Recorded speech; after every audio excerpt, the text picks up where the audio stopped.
Looking for a place to advertise at a very reasonable cost? Look no further than Spaced Out Radio. SpacedOutRadio.com has an advertising tab that you can click to check out our daily, weekly, and monthly packages to play on the radio, or our website including social media. From commercial spots to banners, we have it all. Check out our competitive pricing today.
It's Tuesday, October 23rd, Wednesday, October 24th, if you're on the East Coast and across the pond. And this, my friends, is Spaced Out Radio.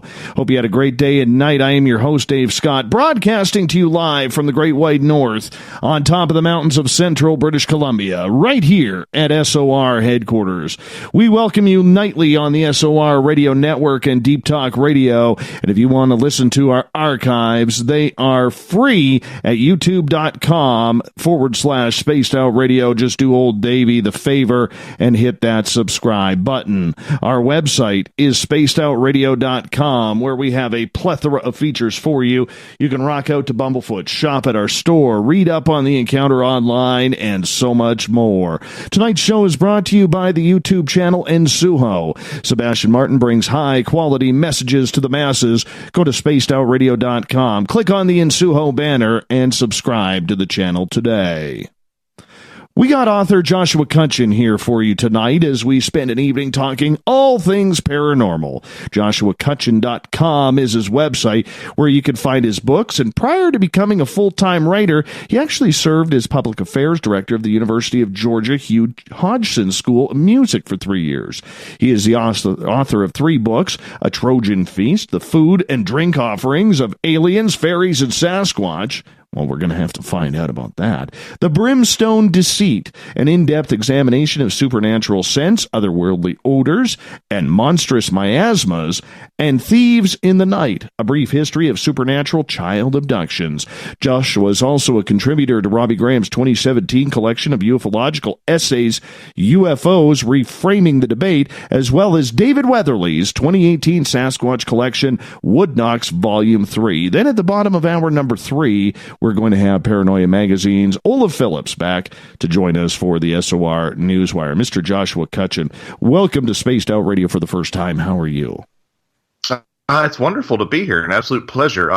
Having heard Olaf in the past, I'm kind of wondered if the guests are going to be able to distinguish our voices. I feel like we sound pretty similar. Oh, Olaf's a good dude, man. Olaf is a really good dude. You know, there are very few people in this world, man, especially the paranormal world, that you just kind of instantaneously bond with. And I had that with Olaf, so I felt pretty lucky, man. Felt really lucky with that. Yeah, by all appearances, he does seem like a really nice guy, and it's a great to be on sharing a bill with him, as it were. Oh, absolutely. I'll tell him you said hello at the end of the night. My friend, let's learn a little bit about you, because you don't go into university looking for a paranormal degree. You went almost polar opposite like I did. You went music, I went journalism, which are both arts-type programs. And then both, somehow, we end up in this mysterious world of the paranormal. How did it happen for you? Well, it has a certain gravity about it in that sense. I've always, even before being involved in music at all, because I didn't really come from a particularly musical family, unlike a lot of my colleagues in music, I was just interested in monster films. I was like a monster movie kid, and I think that naturally serves as sort of a spring point, a jumping point for interest in sort of Forteana in general. So I used to devour books on Bigfoot. That used to be my jam. Cryptozoology was really my bailiwick. And I still have to this day that old beaten up copy of Jerome Clark's The Unexplained, which my parents had to, take the clear packing tape and repair the book cover several times. So it was just something that I had always just had a real interest in, and I've had a couple of I tend to downplay them a little bit myself, but I've had a couple of brushes with the phenomena in general. But nothing that really sort of catapulted me to become fully invested in this, like, with a lot of folks that I've known and I've met.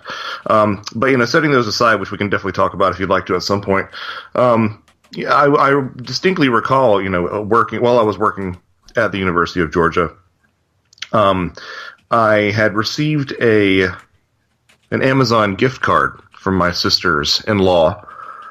And I used it to purchase a Bigfoot book. It was J. Robert Alley's Raincoast Sasquatch. This was about 2014, and I remembered reading through that book, which is a fantastic book. I really recommend anybody who can put their hands on it. It's all about Alaskan sightings of Sasquatch. And I remember reading one particular passage about a First Nations tribe in Alaska that had held the folk belief that if you ran into Bookwus, which was their sort of analog of Sasquatch, or one of the analogs of Sasquatch, and Bookwus gave you some food to eat, it would actually appear to be delicious dried salmon, but in reality was nothing but the bark of a tree. And if you accepted this food, you would be trapped with the Bookwus forever. And somewhere in the back of my mind, that lit up, one of the most pernicious bits of fairy folklore that I remember hearing throughout the years, in the Celtic countries especially, but, really worldwide. It was believed that if you took food from the fairy folk, you would be trapped in fairyland forever.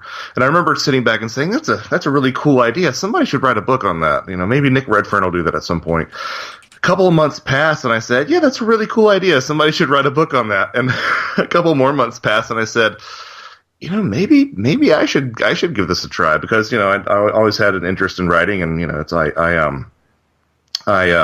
actually the only person in my life that wasn't pushing me to write, as a young person, was my high school band director. Everybody else was saying, Josh, you really need to do something with your writing. So, I had completed the 4 years of, music performance undergrad, and I'd completed a music master's, and I'd actually gone back to get a journalism master's with the hopes of perhaps doing something in, music critical capacity. But that never really seems to stick for me. So I said, well, maybe I'll make some more use of this journalism degree. And, that project became a Trojan Feast, which came out in 2015, which is looking at the role of food and drink in paranormal encounters, which I am proud to say no one had looked at the time. And I look back on that old beaten up Jerry Clark book that I used to read as a kid, and here I am getting reviews from Jerry Clark, favorable reviews, which is something that I'm incredibly humbled by. And it's sort of weird to grow up with these names circling circling around your bookshelf, and then to actually be interacting with these people. I still have to pinch myself over the fact that I have a personal relationship with Patrick Weege of Anomalous Books, and I remember, reading his collaboration with Lauren Coleman about, lake monsters back in middle school. So that was back in 2015, and then 2016, as you mentioned, saw the release of The Brimstone Deceit, which is kind of a similar idea, taking something that no one has really taken the time to dig into, in this case, paranormal smells, paranormal odors, and seeing if perhaps there might be some sort of, grain of interest in there that might tell us something about the phenomena as a whole. And then most recently, as you mentioned, Thieves in the Night, which takes a look at paranormal/supernatural child abduction. Wow. Those are deep topics. And to find something that really hasn't been written about in the paranormal, it's actually not that hard, because for some reason, everybody always wants to write about Roswell. Everybody wants to write about, Waverly Hills or Gettysburg or Alcatraz or something along those lines. Nobody ever wants to take a dip into a pool where there is some obscurity to it. It's almost like they fear, that's not going to sell. Yet here you are going for it. Why did you decide to go on such different tangents? Well, someone who is a good dear friend and mentor of mine is Greg Bishop, who has the Radio Mysterioso podcast and is the author of Project Beta. And actually, it's kind of funny that you asked this, because I believe in one of the banners that you created for the show on Facebook, it's a picture of me wearing one of Greg's shirts from Radio Mysterioso that says "Mimic the obliqueness of the subject."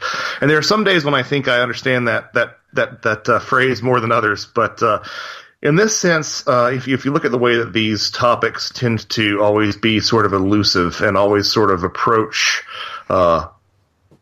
aspects of reality from a sort of sideways angle, I think sort of maybe approaching the topics from that sort of sideways angle can really yield results. I think back to something that Greg always talks about, Carla Turner, the late Carla Turner, ufologist. Yeah.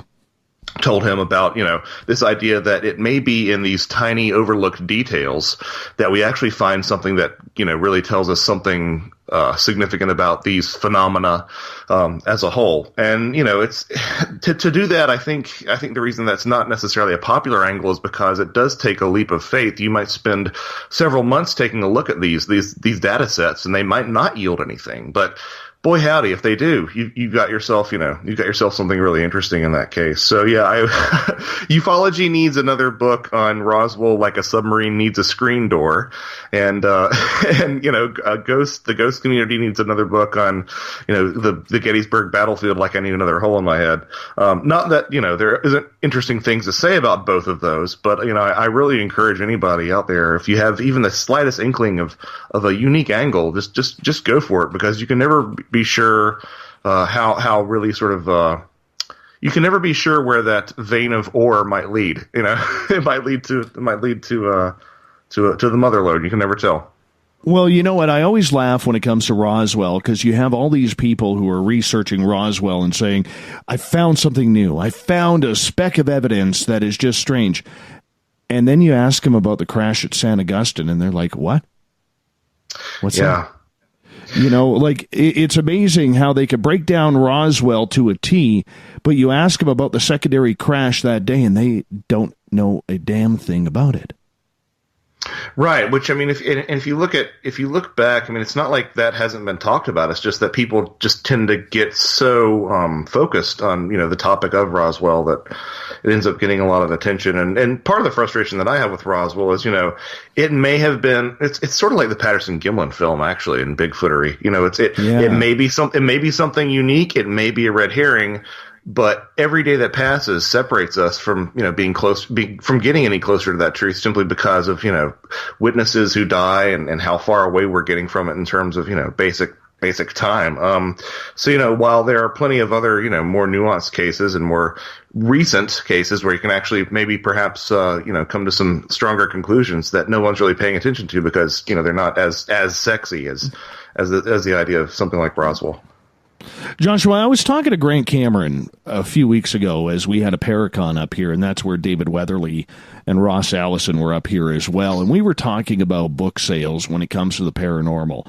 The one thing that Publish Your Own Books and Blog Talk Radio and everything like that is it's really taken everybody out there now thinks that they have the ability to write a book. They have the ability to do a radio program.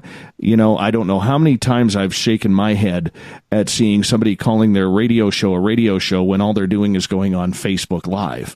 You know, and it just, I don't know, if it kind of irks me a little bit because, you know, not to be braggadocious, but I got my degree in radio journalism.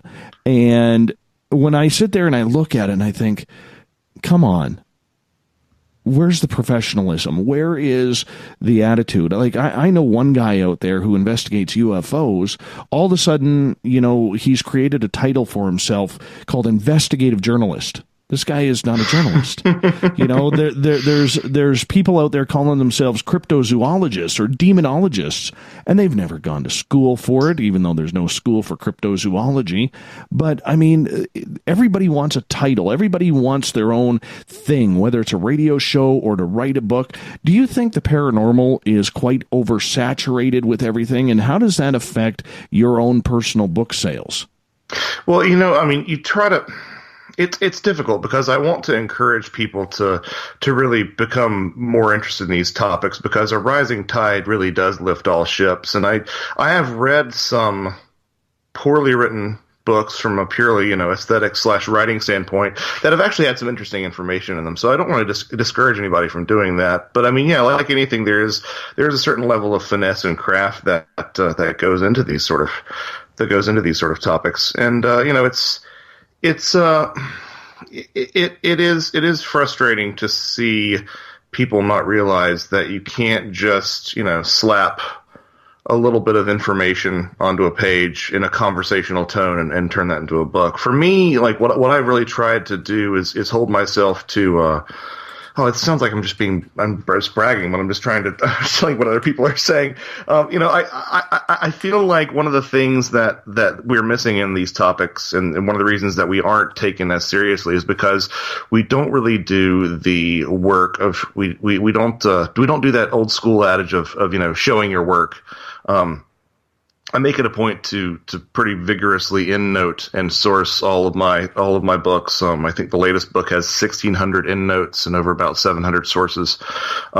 Just because I think, you know, there's so much, you know, the paranormal itself is an echo chamber, and stories get passed around and repeated as truth, even though they begin in, you know, if they begin in sort of a more dubious origin.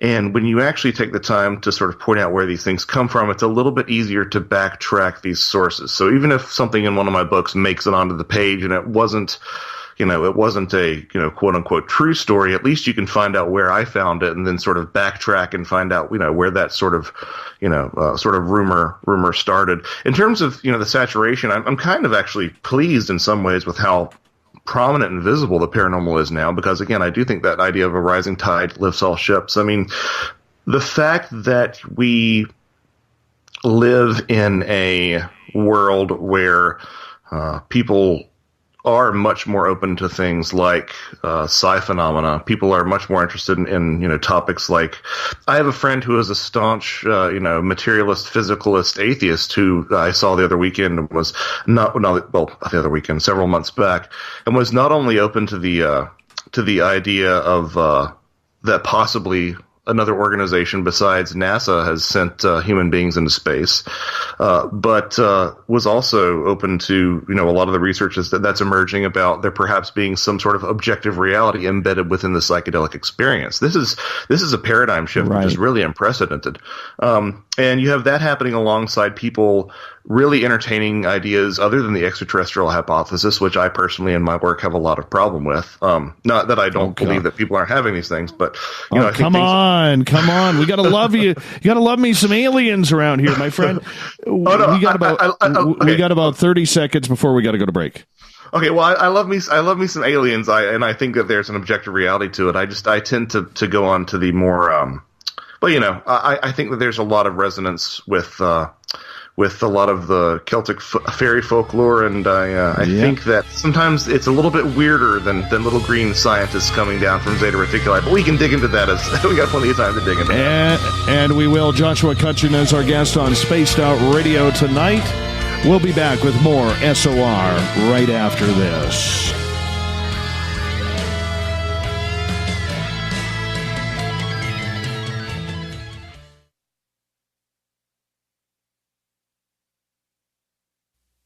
You're listening to Spaced Out Radio Live with Dave Scott on the Deep Talk Radio Network.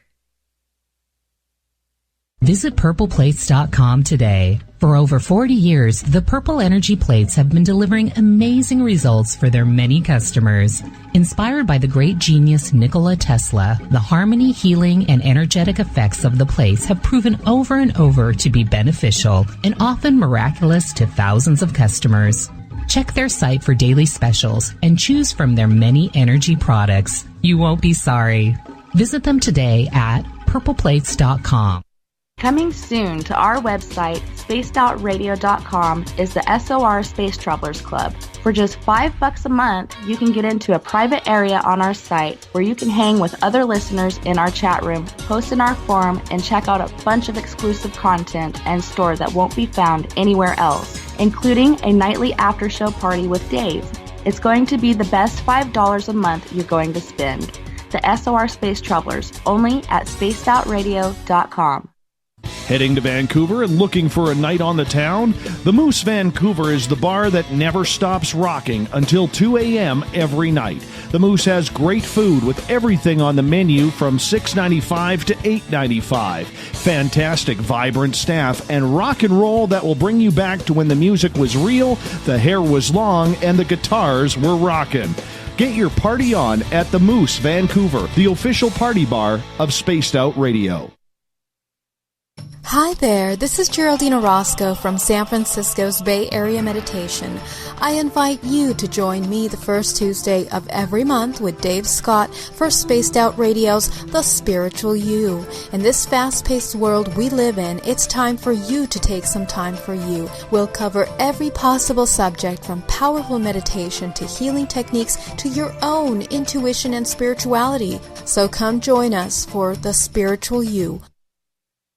Hello, this is your guitar man, Ron Bumblefoot Thal, and I have to tell you, I love the response I get for Little Brother is Watching from Spaced Out Radio fans. It's amazing how music can inspire and make people think deeper about what's going on in the supernatural world.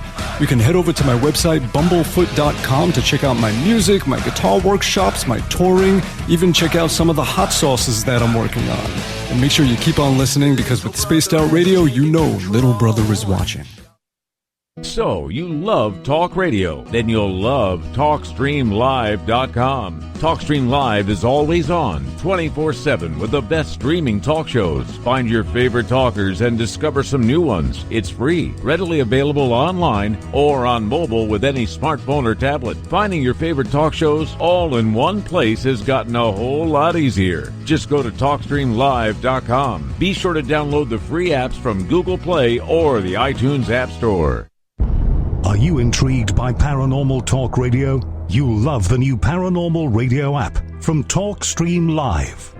You'll find a great selection of talk shows covering UFOs, ghosts, strange phenomena, and much more. Download the Paranormal Radio app now and start listening to the very best in paranormal talk entertainment, including the network you're listening to right now. The Paranormal Radio app, free in Google Play and the iOS App Store.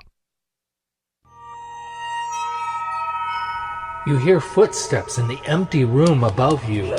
A rocking chair begins rocking by itself. Don't be afraid of the things that go bump in the night. Reach for Spirit Storybox, the iPhone app the Huffington Post UK called the only ghost hunting app you will ever need. Spirit Storybox. The spirits are telling their stories. Are you listening? Looking for a place to advertise at a very reasonable cost? Look no further than Spaced Out Radio. SpacedOutRadio.com has an advertising tab that you can click to check out our daily, weekly and monthly packages to play on the radio, or our website including social media. From commercial spots to banners, we have it all. Check out our competitive pricing today.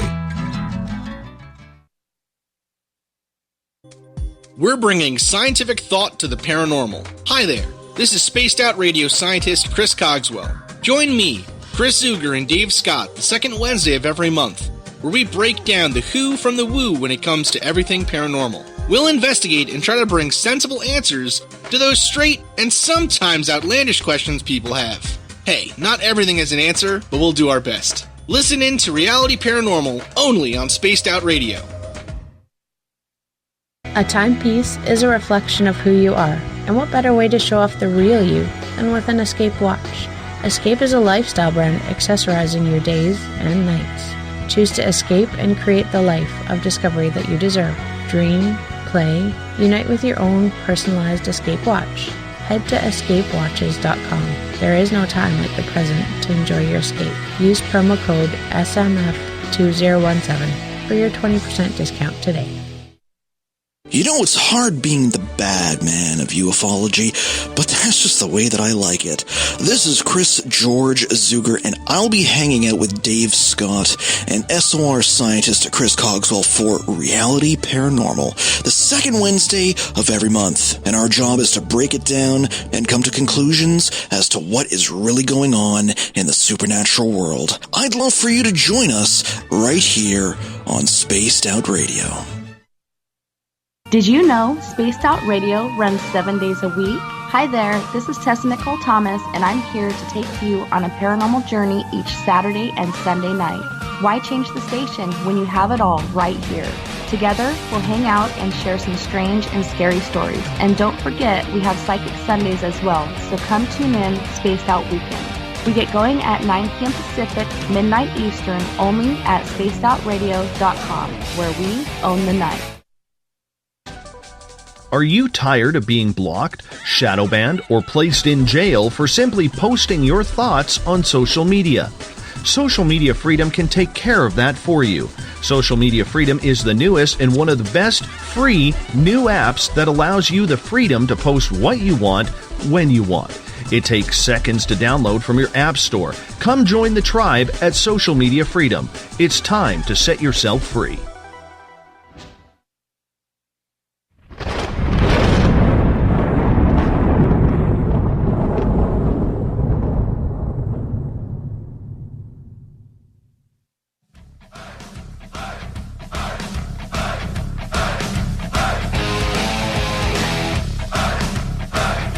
Welcome back to the show, everybody. This is Dave Scott, sitting in the captain's chair at SOR headquarters. Right here in beautiful 108 Mile Ranch, British Columbia. The mountains are looking absolutely spectacular these days. Our guest tonight is Joshua Cutchin, author of all things paranormal. JoshuaCutchin.com is his website. Thank you for joining us tonight, Josh. Hi. It's good to be here. Now, you got my hackles up a little bit at the end of that first half of the show there, because you mentioned about aliens, and you know me, I got a thing for them aliens, man. I do.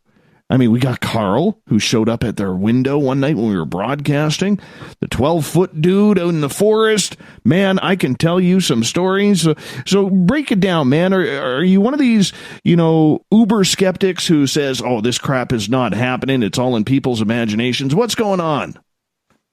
No, so to the contrary, and this is good because I tend to run with a pretty anti-ETH crowd. But to be clear, that doesn't mean that we think that there's not something going on with the phenomenon. Nor are we part of this, this pelicanist society of people who think that it can all be chalked up to psychosocial, concepts. So yeah, I think I'm pretty adamant that human beings are interacting with some sort of non-human intelligence. There's this concept, and I believe it's in Buddhism, where you make it a point to be a champion of an opposing underrepresented viewpoint, because you hope that it will somehow sort of course correct the dialogue into being a little bit more open and balanced. So while I say that I am not big on the ETH, that doesn't mean that I don't think that these things don't happen and that people aren't genuinely interacting with something that is not human. I have some fundamental problems with the extraterrestrial hypothesis to explain the contact experience. So in other words, I think that there's a vast amount of lights in the sky experiences that are probably a combination of unorthodox aircraft and misunderstood natural phenomena, and perhaps even things like psi phenomena. I think that there is a portion that might represent extraterrestrial visitation. I am pretty adamant that the extraterrestrial hypothesis is not necessarily needed to explain the contact experience, by which I mean there are a host of worldwide traditions that seem to be describing the same thing. The parallels to fairy folklore, worldwide fairy folklore, I'm talking about, First Nations people of the Americas, in addition to what we think of just, as Scandinavian fairy folklore and British folklore. The similarities there are just too robust to be ignored. I don't think that aliens are fairies. I don't think that fairies are aliens. I think what we're dealing with is a many hands on the elephant sort of scenario. My fundamental issue with the extraterrestrial hypothesis is that if you really do take the stance that these are flesh and blood creatures coming down in nuts and bolts craft, you have to reconcile some of the odder things, which are actually quite common in a lot of these experiences, like, experiencers having poltergeist phenomena in their homes, experiencers reporting telepathy with these beings. These are aspects to these encounters which are firmly outside the materialist, reductionist, physicalist paradigm of scientific thinking that that the scientific establishment operates within. And, it could be that flesh and blood creatures somehow have the ability to mind speak with witnesses. However, if that's the case, and by which, that statement makes an acceptance that telepathy does exist, then everything we know about the nature of our reality is really topsy-turvy.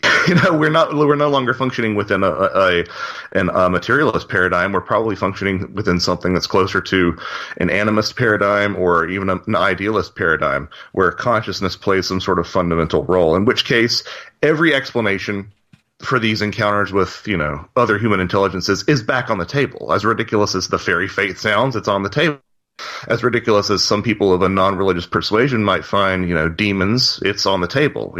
People who like to poo-poo the idea of Jungian archetypes manifesting in our physical reality, it's all on the table if something like telepathy exists, because telepathy completely undermines the structure and the framework within which science currently operates. So, I'm not someone who doesn't think that these experiences happen. I'm very much in the camp of there being an objective reality to these things that need to be looked at seriously.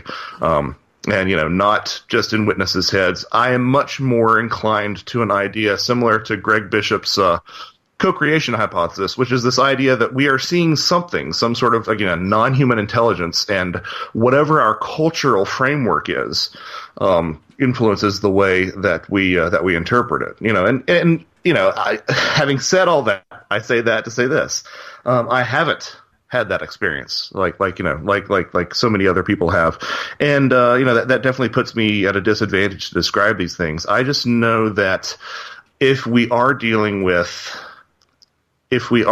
something that is analogous to human beings capturing and tagging wildlife, there is an aspect to it that has to be much weirder than that as well. And I think that's a relatively certain statement. Like, we all have our beliefs and our ideas on what we want to believe and what we don't, because some of it sounds too irregular to actually happen. I can give you a couple examples from me. I don't buy the whole Mercury retrograde stuff, yet there are people who plan their lives with it. I don't buy this whole veil is thinning stuff, yet there are people, whether they're Wiccan or whether they're paranormal investigators or intuitives, who are like, oh no, it definitely does. But I've never felt it affect me in any sort of way. All of a sudden, you go on Facebook and, careful, the next 89 days, Mercury retrograde is here. Don't be doing anything silly. Lock yourself up in your house and eat bananas for the next 89 days. That's just the way it always seems to go, that there's a lot of people who get paranoid about this stuff. And I don't buy that. If something is there to fear you, I really, really don't like to even give it the time of day, but it intrigues me on the other side because so many people swear by it. So the fact that, you just want some concrete proof about what is the story with these ETs, do you let's be honest, do you wrap yourself up with tinfoil and go down the government conspiracy route with them, or do you believe there's something completely opposite about that? I tend to, I guess it's kind of interesting. It's really interesting because I think that we kind of are coming at it from a little bit different angles here, but I think we would, both agree that there's something, objectively real going on here. I always think of the commonly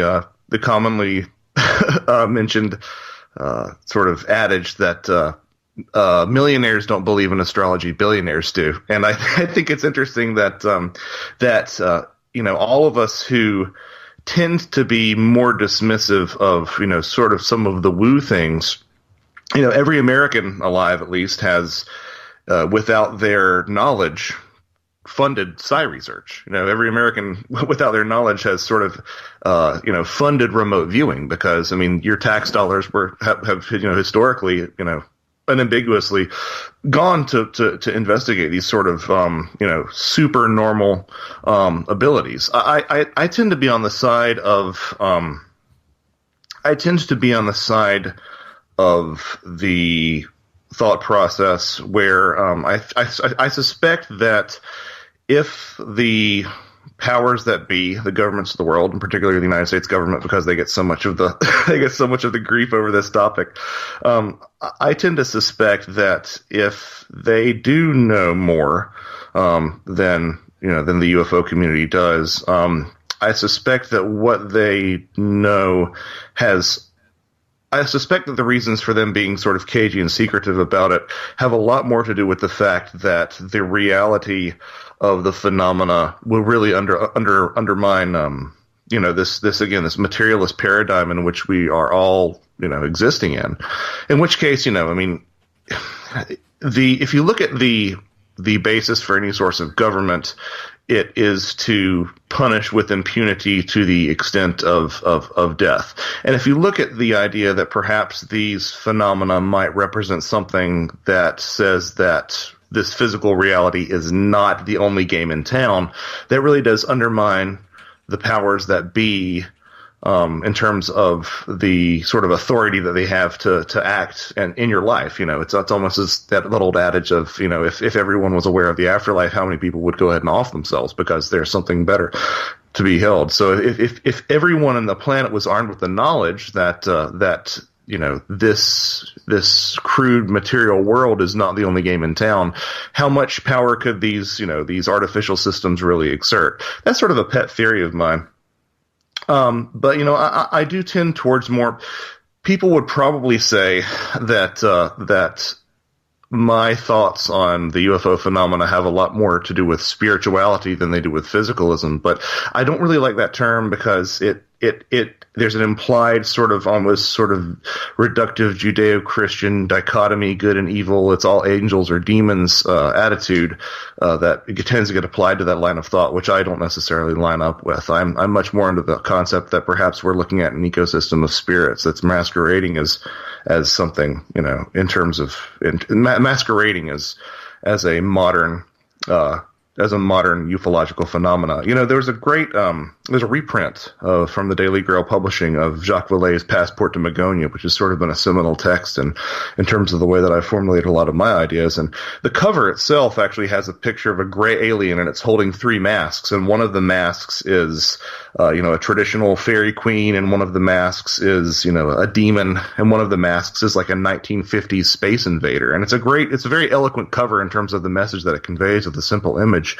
But what doesn't really get shared a lot is that the original concept art for that actually had a third component, which was an arm just off, just outside of the frame that actually was revealing to be puppeteering the gray itself. And I think that's the most eloquent way of where I am in terms of my interpretation of these subjects. I think that a lot of these things that we see are masks. I mean, the way that the UFO phenomena itself seems to constantly recontextualize itself suggests to me that we are contributing a lot to these interpretations. The way that the phenomena seem to take on different shapes, from the airship wave all through the 1950s space brotherism to the Belgian triangle wave to sort of the more modern alien abduction sort of mythos. It seemed to suggest to me that there is some sort of cultural influence on the way that we interpret these things too.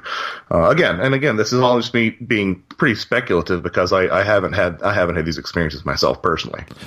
Well, let me ask you this then. Do you think there is a tie-in between what people are experiencing on the paranormal realm and the extraterrestrial realm? And I bring that up because when David Weatherly was up here investigating and taking part in the Caribou Paracon up here, he was out investigating with Mike Morin from Haunted Crew of Canada and Mike's cameraman and tech guy, Jeff. Now, Jeff took about 500 pictures with an SLS camera. And one photo did not turn pink and purple like an SLS camera lens does. It malfunctioned. And so when he studied that photo in one of the buildings where at our local museum here, you could see the head of an alien gray. And, there's people out there who will say, oh, it's pareidolia or that's just knots in the wood. No, it's not knots in the wood because I'm in there quite a bit. So I do know that. But nonetheless, there's a lot of people now wondering, we have this real haunted area in British Columbia here. And on the flip side, we have an alien photo or potential alien photo in the building. So that, to me, would say there has to be some sort of correlation between the two. Yeah, I would wholeheartedly agree with that to the extent of saying that that a lot of my work is trying to figure out a lot of these connected parallels. I mean, something that I think is really is a compelling sort of thing that I would just leave there for people to consider is the fact that if you look at shamans in any indigenous culture, which is a broad term, slightly problematic, but let's just use it for the time being.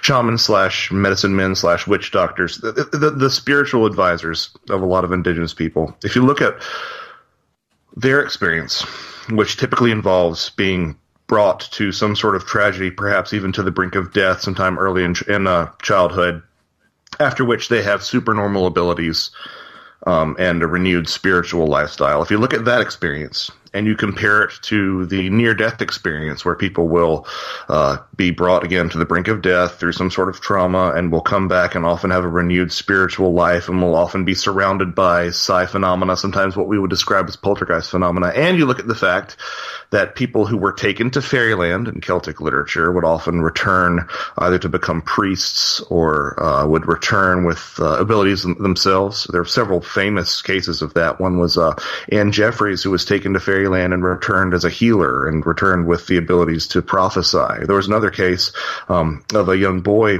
who went to fairyland and returned and became a priest.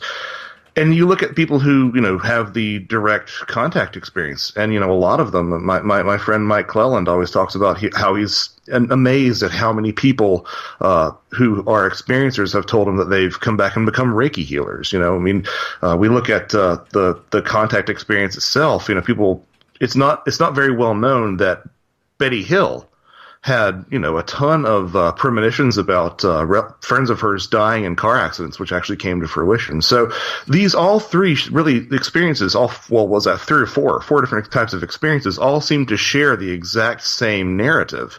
And I think that cannot be overlooked. And that's another reason that, we were talking about the extraterrestrial hypothesis.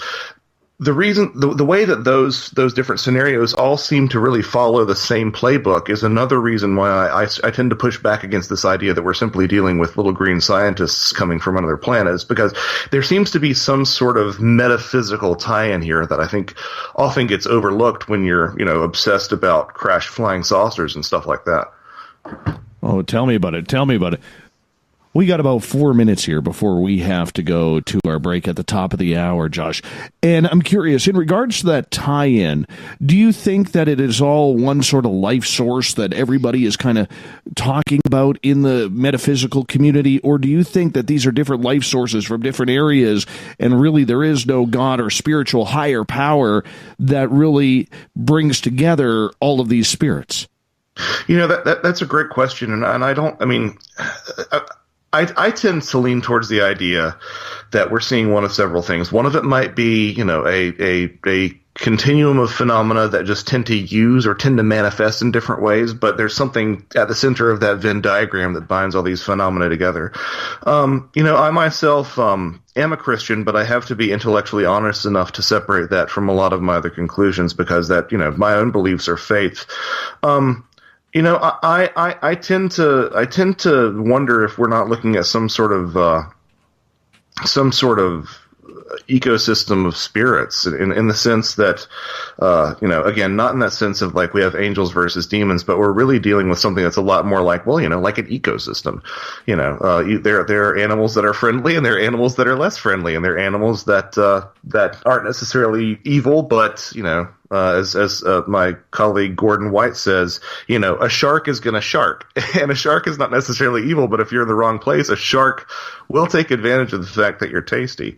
So, yeah, I'm not really sure. You know, I always find it interesting when people, like, poo-poo really exotic, less exotic, but still not mundane ideas, like this idea that perhaps there is some sort of shared collective unconscious, you know, in the human psyche that sometimes births these things into literal reality. I mean, even if that's quote unquote just what's going on with all this, that's still a reality shattering possibility that, you know, so in terms of what it looks like, I really remain open to what we're looking at.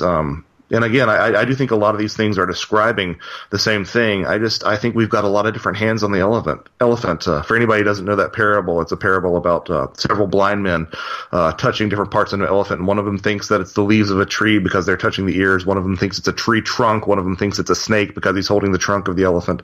And they're all actually touching the same thing. They just don't realize it because they're, you know, coming at it from different perspectives. And sometimes I wonder if that's not really a suitable analog or suitable analogy rather, for the paranormal as a whole, like umbrella topic. So why do you think then that the public will take it so far, and I'm saying the paranormal public, to segregate these topics as much as they possibly can? Ghosts from fairies, they say they don't exist, there's no connection. Ghosts and aliens and Bigfoot, so on and so forth. Is it fear in the research?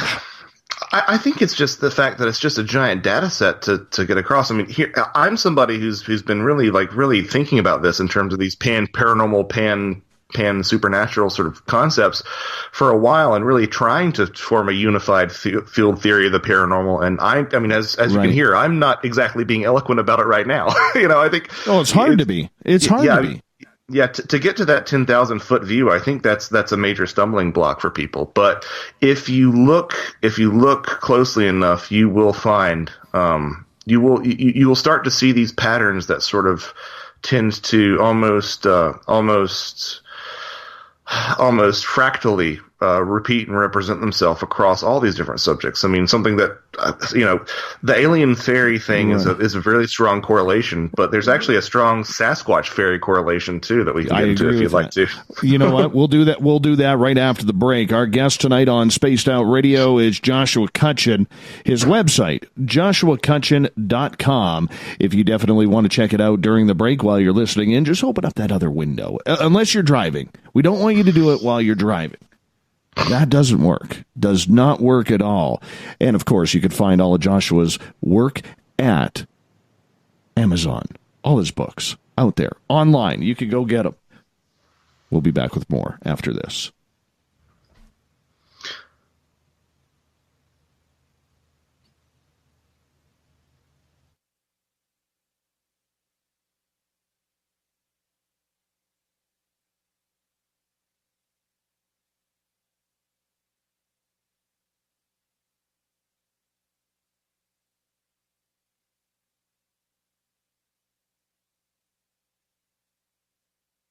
Hello, this is your guitar man, Ron Bumblefoot THAL, and I have to tell you, I love the response I get for Little Brother is Watching from Spaced Out Radio fans. It's amazing how music can inspire and make people think deeper about what's going on in the supernatural world.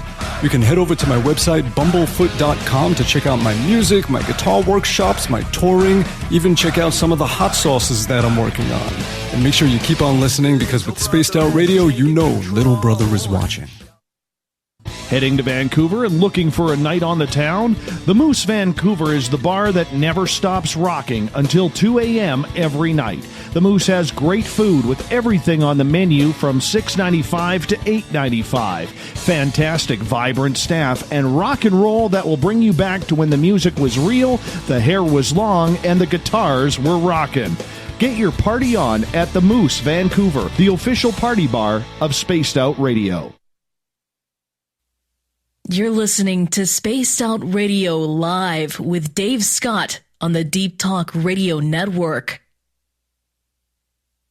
Visit purpleplates.com today. For over 40 years, the Purple Energy Plates have been delivering amazing results for their many customers. Inspired by the great genius Nikola Tesla, the harmony, healing, and energetic effects of the plates have proven over and over to be beneficial and often miraculous to thousands of customers. Check their site for daily specials and choose from their many energy products. You won't be sorry. Visit them today at purpleplates.com.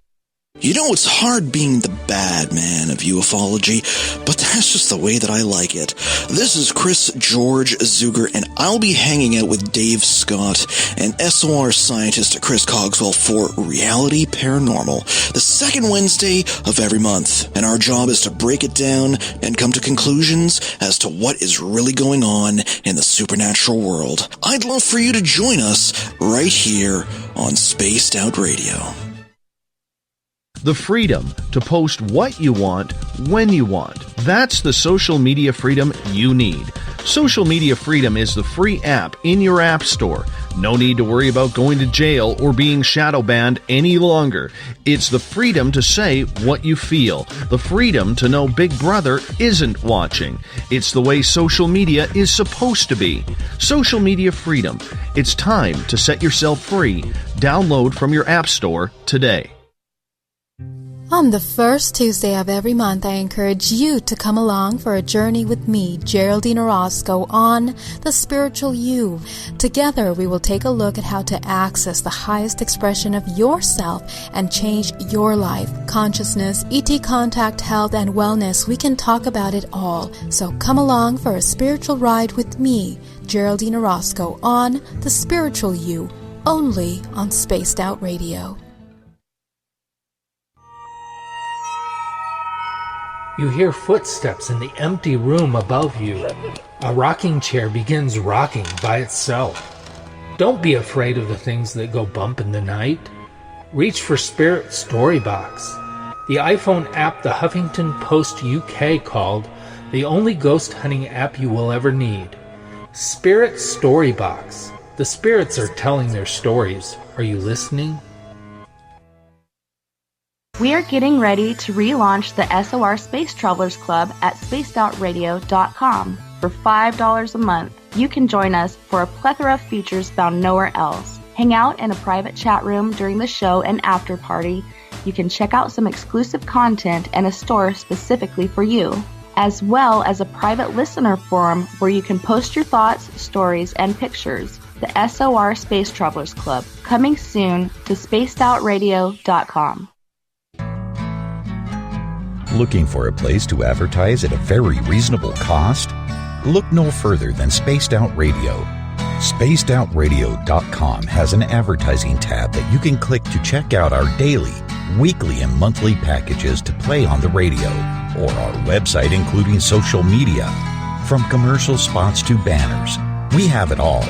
Check out our competitive pricing today.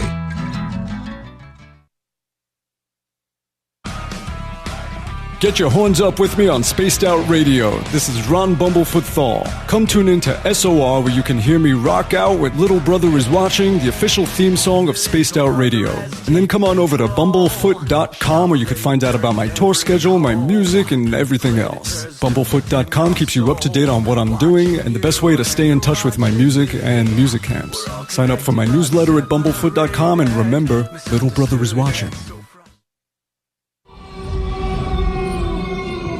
Hey, this is Canadian Paranormal Investigator Mike Moore. The third Wednesday of every month, I'll be teaming up with Dave Scott to bring you Ghosts of the Great White North. Each month, we will bring on guests from across Canada to discuss their ghostly encounters. Canada is a paranormal hotbed with stories you've never heard, so we're going to bring them to you. So get comfy on your Chesterfield, grab a donut, and join us, eh? So, you love talk radio? Then you'll love TalkStreamLive.com. TalkStream Live is always on, 24/7, with the best streaming talk shows. Find your favorite talkers and discover some new ones. It's free, readily available online or on mobile with any smartphone or tablet. Finding your favorite talk shows all in one place has gotten a whole lot easier. Just go to TalkStreamLive.com. Be sure to download the free apps from Google Play or the iTunes App Store. Find your escape where time has no limits. It's about living today and cherishing the heritage of yesterday. A spirit of adventure for what is new, with the nostalgia of the past. Your timepiece is a reflection of who you are. Life surrounded by beauty from the world around us to the soul within. EscapeWatches.com. There is no time like the present to enjoy your escape. Use promo code SMF2017 for your 20% discount today. The Call of the Wild is in Vancouver. The Moose Vancouver is one of the hottest bars and restaurants in the city. Open until 2 a.m. nightly, the Moose will rock you like a hurricane all night long. Great food with everything on the menu at $6.95 near the corner of Nelson and Granville. Get your horns up and come rock with us. The Moose Vancouver, the official rocking bar of Spaced Out Radio. Do you want to know what's really going on in your world? Do you have questions about who you can trust in the mainstream media? Then look no further than the Rebel Planet. Come get the straight answers right here at spacedoutradio.com. Join me, Jamie Sexton, creator of Rebel Planet News, as I fill you in on the stories behind the stories. All you truth seekers, be sure to tune in to Rebel Planet on spacedoutradio.com the third Thursday of every month.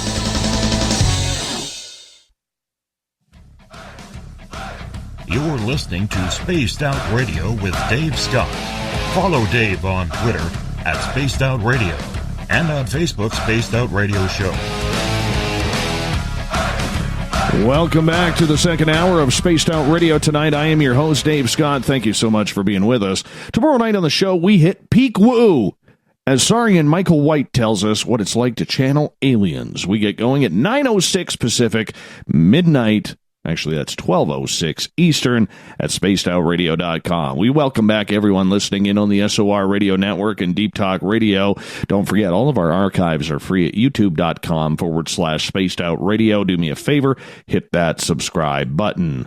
Bill Cardwell has set the password for tonight in the SOR Space Travelers Club. Logicism. Logicism is your password. Make sure you use it wisely, space travelers, as Bill sets a password each and every night right here on the mighty SOR. Our website is spacedoutradio.com, where we have a plethora of features for you. You can rock out to Bumblefoot soon. Maybe by the end of this week, you will be able to shop at the brand new Spaced Out Radio store, and you can read up on our brand new news section called the SOR Newswire as well. Tonight we are talking with paranormal author Joshua Cutchin. His website is joshuacutchin.com. You can find any of his books on Amazon. We really appreciate you taking the time, Joshua, to be here with us tonight.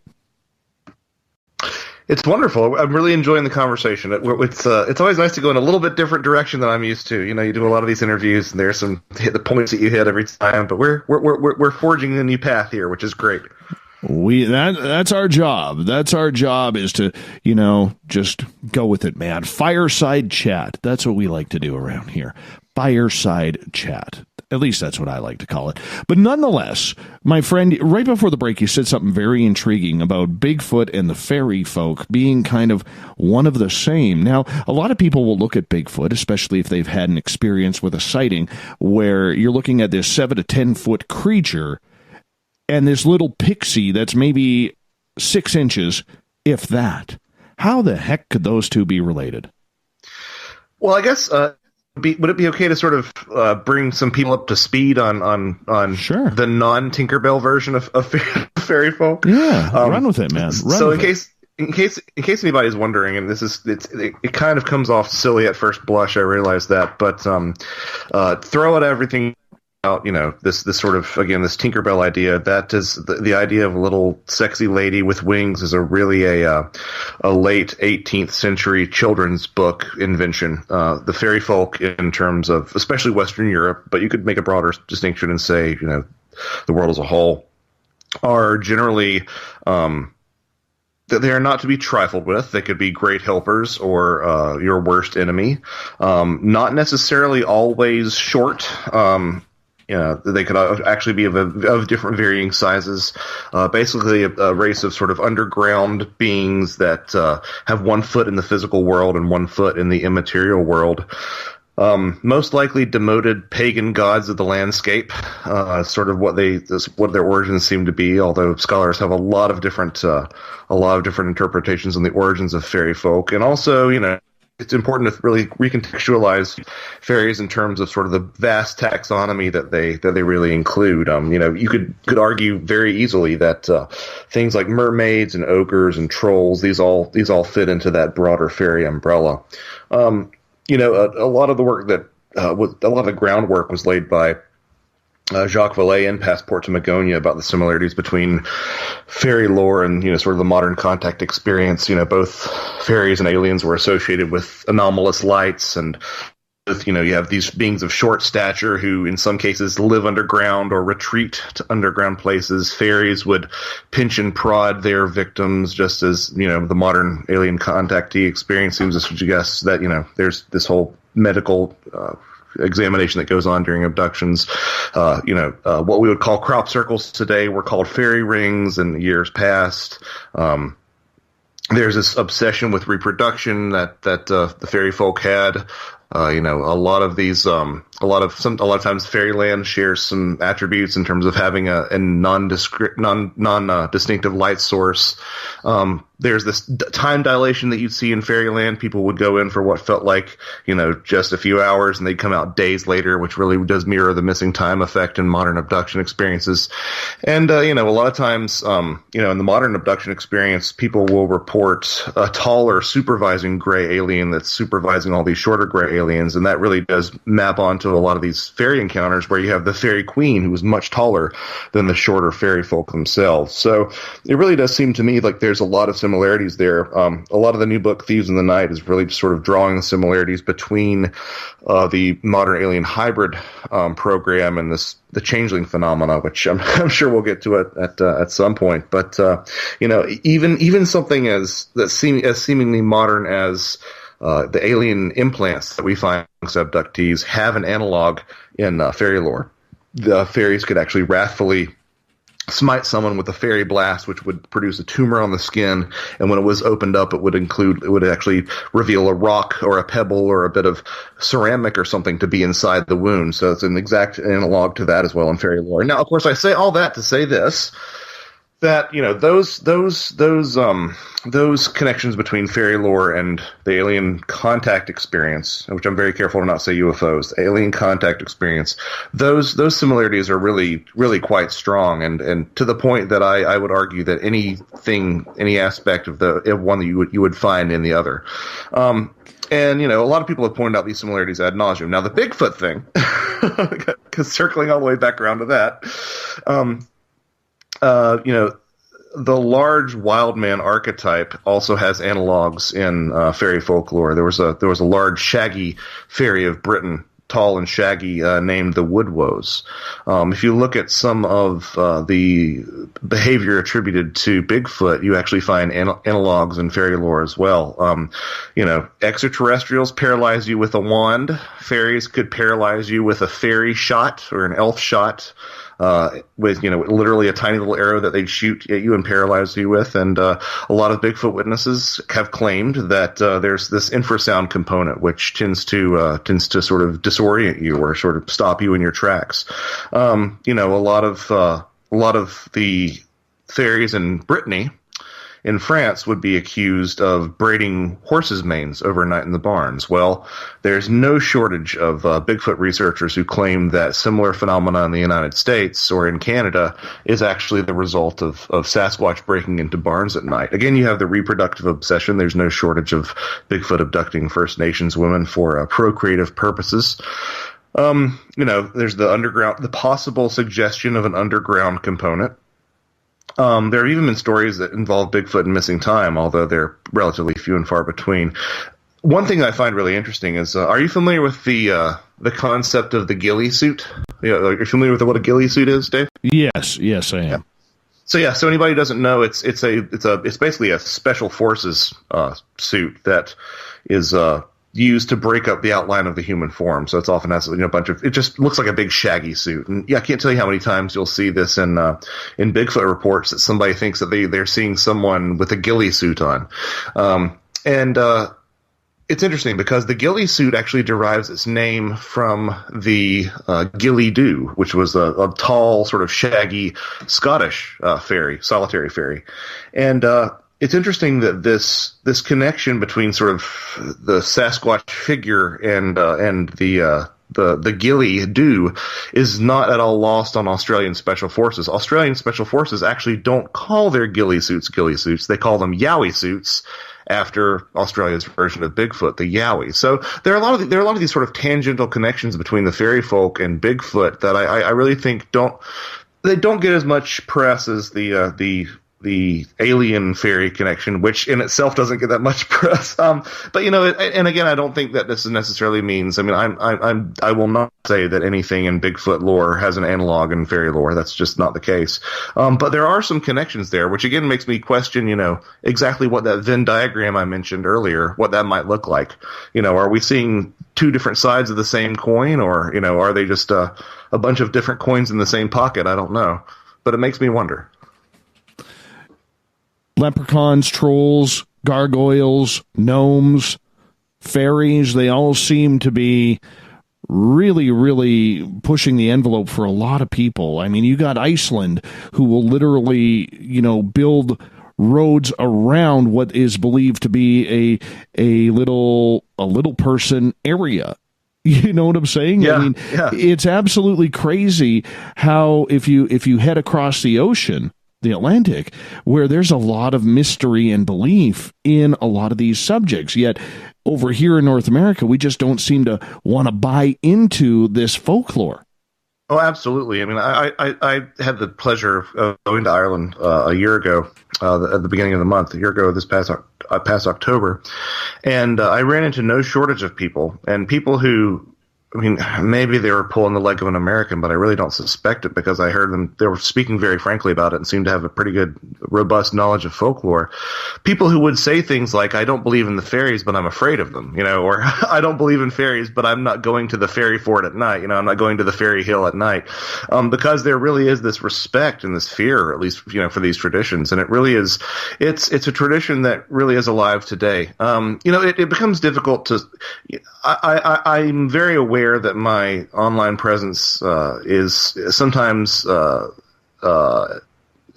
creeps towards being the Giorgio Tsoukalos of fairies, therefore fae folk.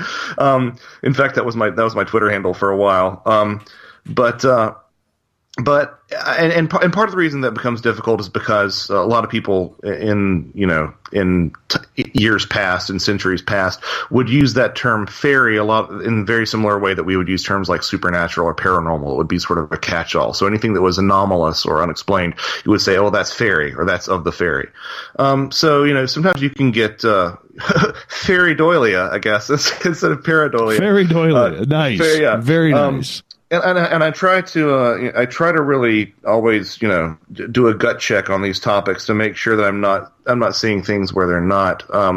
But I guess again, it's that idea that I mentioned earlier of just addressing an idea that isn't popular and trying to drag it into the light in an effort to get people to at least start talking about it, because I think it's a really I wouldn't say it's explicative of a lot of these phenomena, because I mean, at the end of the day, what the fairy lore is describing is still pretty ambiguous. But I think that there are things to be learned by examining a lot of this older folklore within the context of these newer stories, if we ever want to get to the bottom of what's happening in a lot of these paranormal realms.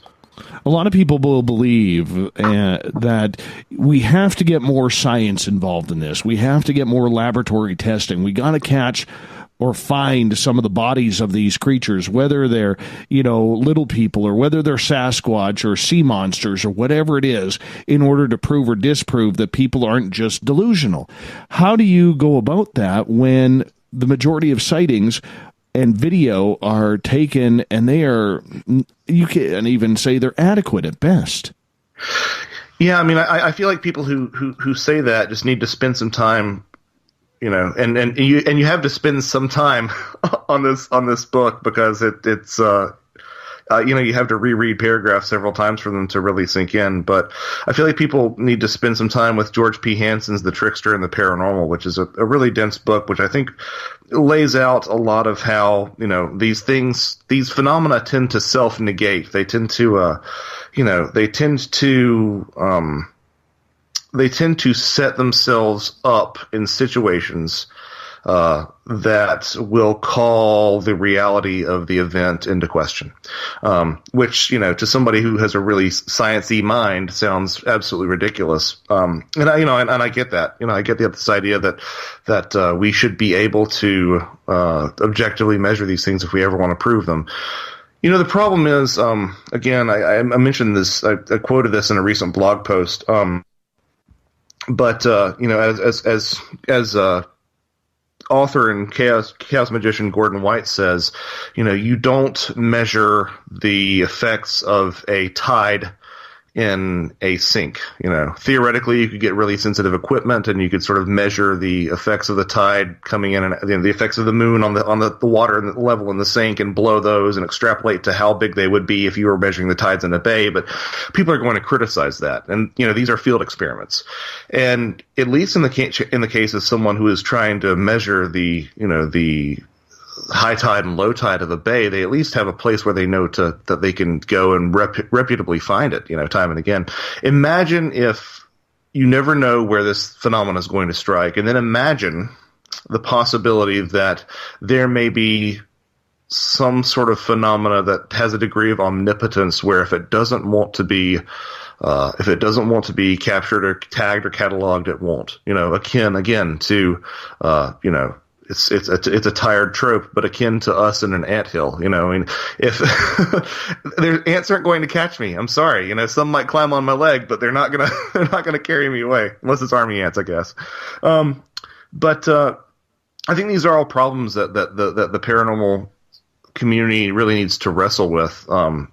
And I think that science can explain some of this stuff. I think that anybody who's paying attention will be very much aware that, paranormal psi abilities, supernormal abilities, telepathy, telekinesis, presentiments, clairvoyance, a lot of these different things the science behind them is very, very good. As John B. Alexander said, and again, your mileage may vary on him, there's actually more evidence for the existence of psi phenomena than there is for the efficacy of ibuprofen. In terms of published research, it's just that the paradigm doesn't want to accept it. And again, if that's the case, if we are dealing with a place where your mind can literally have an effect on the physical world, then all these subjects start to make a lot more sense, in terms of there being something else. And again, people are going to say, I'm going down the spiritual route. Maybe, maybe not. I don't know. But it starts to make a lot more sense that interiorized phenomena, intangible phenomena like your mind, can have an effect upon our environment. And if that's the case, then it seems entirely possible that there might be whatever's behind the UFO phenomena can literally shut off your camera. I mean, you hear these sort of stories all the time about people whose fingers move over the button to take a picture of a UFO and it flicks out of sight the moment it happens. And the moment they take their finger off, it flicks back into sight. It's almost like there's this real sense of omnipotence. People will say trickstery phenomena, which is a term that I do appreciate, but I think, gets a little bit too much airplay. I think that if you're really availing yourself of a lot of the work of people like, Daryl Bim, Rupert Sheldrake, Dean Radin, and all these people who are really looking into these psychic phenomena, it becomes very apparent that we're swimming in a very strange pool. Now let's circle back around again to the big man. Let's circle back around to Bigfoot.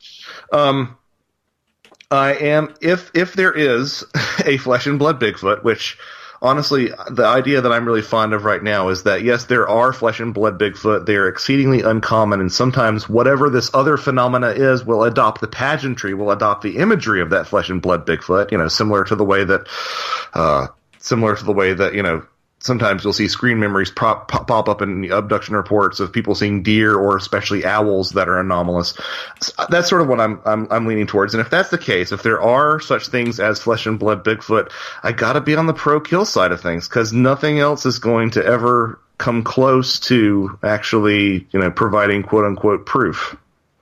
I understand that. It is such a controversial subject, though, my friend.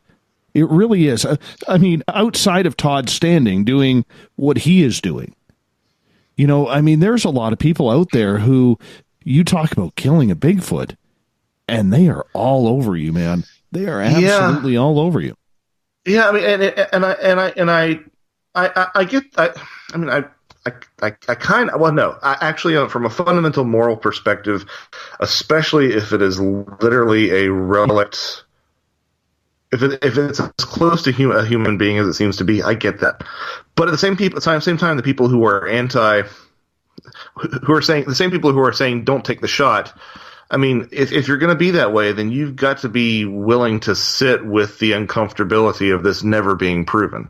That's sort of my stance. I mean, I don't think you can have it both ways. I think you can say that there has to be at least one specimen collected to prove the existence of the species. Again, if we are dealing with a flesh and blood Bigfoot, or you've got to be comfortable with the idea that no proof is ever going to be good enough proof. Because if there's one thing that we know about the skeptic community, is that they will always find an escape hatch to get out of compelling evidence. I mean, that's what they do. And I say this as someone who predominantly identifies himself as a thinking, open-minded skeptic. The hardcore skeptics out there will always find a way to be dismissive of even some of the strongest evidence.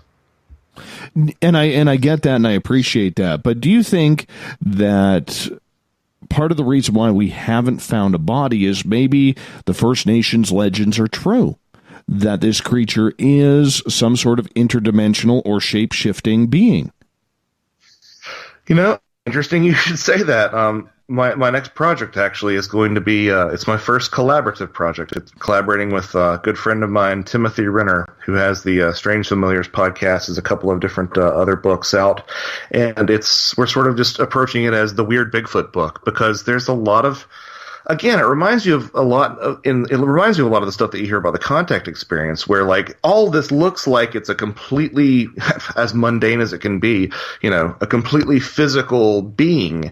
But then you throw in weird stuff there at the end, like, and then it evaporated, or then it mind spoke to me, or, then I was taken aboard the craft and I saw, my dead Aunt Susan or whatever. Similar stuff happens in these Bigfoot encounters, there's this really strange Bigfoot association with the dead. There's, Stan Gordon from Pennsylvania is a researcher that I've always thought a lot of, and he has no shortage of tales like, just the upper torso of a Bigfoot walking through the woods, and stuff like that gives me pause and makes me wonder.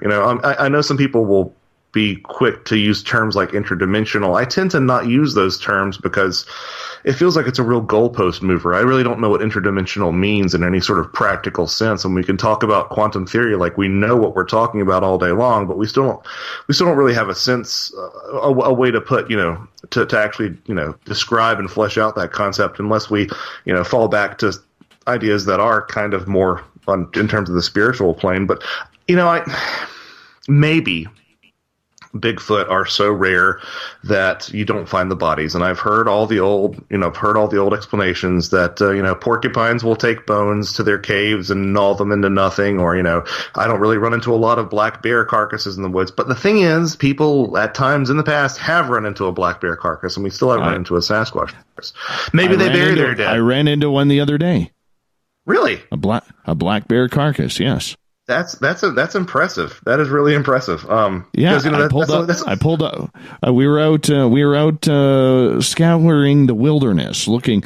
My friend was hunting, and I was hunting for Bigfoot. And we pulled into this area where there had been some logging to look around and use the binoculars. And lo and behold, pulled up in our truck, and there was a bear carcass right there, about 10 feet in front of my truck. From what I understand, that is exceedingly rare. That's interesting. That is really interesting. Very rare. Well, and the other thing that people will throw out there is the idea that they bury their dead, which is fine, but you're sort of stepping into Occam's. You know what? You hold on. We're going to go out to break right now. Still getting used to this new clock. We'll be back with more Joshua Cutchin right after the break here on Spaced Out Radio.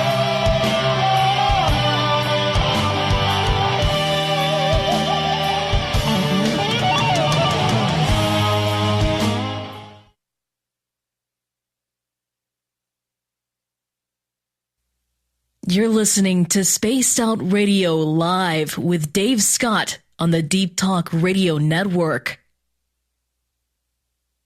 Hello, this is your guitar man, Ron Bumblefoot Thal, and I have to tell you, I love the response I get for Little Brother is Watching from Spaced Out Radio fans. It's amazing how music can inspire and make people think deeper about what's going on in the supernatural world. You can head over to my website, bumblefoot.com, to check out my music, my guitar workshops, my touring, even check out some of the hot sauces that I'm working on. And make sure you keep on listening, because with Spaced Out Radio, you know Little Brother is watching. You hear footsteps in the empty room above you. A rocking chair begins rocking by itself. Don't be afraid of the things that go bump in the night. Reach for Spirit Storybox, the iPhone app the Huffington Post UK called the only ghost hunting app you will ever need. Spirit Storybox. The spirits are telling their stories. Are you listening? You know, it's hard being the bad man of ufology, but that's just the way that I like it. This is Chris George Zuger, and I'll be hanging out with Dave Scott and SOR scientist Chris Cogswell for Reality Paranormal, the second Wednesday of every month. And our job is to break it down and come to conclusions as to what is really going on in the supernatural world. I'd love for you to join us right here on Spaced Out Radio. Visit purpleplates.com today. For over 40 years, the Purple Energy Plates have been delivering amazing results for their many customers. Inspired by the great genius Nikola Tesla, the harmony, healing, and energetic effects of the plates have proven over and over to be beneficial and often miraculous to thousands of customers. Check their site for daily specials and choose from their many energy products. You won't be sorry. Visit them today at purpleplates.com. Heading to Vancouver and looking for a night on the town? The Moose Vancouver is the bar that never stops rocking until 2 a.m. every night. The Moose has great food with everything on the menu from $6.95 to $8.95. Fantastic, vibrant staff and rock and roll that will bring you back to when the music was real, the hair was long, and the guitars were rocking. Get your party on at the Moose Vancouver, the official party bar of Spaced Out Radio. We're bringing scientific thought to the paranormal. Hi there, this is Spaced Out Radio scientist Chris Cogswell. Join me, Chris Zuger, and Dave Scott the second Wednesday of every month, where we break down the who from the woo when it comes to everything paranormal. We'll investigate and try to bring sensible answers to those straight and sometimes outlandish questions people have. Hey, not everything has an answer, but we'll do our best. Listen in to Reality Paranormal only on Spaced Out Radio. Looking for a place to advertise at a very reasonable cost? Look no further than Spaced Out Radio. SpacedOutRadio.com has an advertising tab that you can click to check out our daily, weekly, and monthly packages to play on the radio, or our website including social media. From commercial spots to banners, we have it all. Check out our competitive pricing today.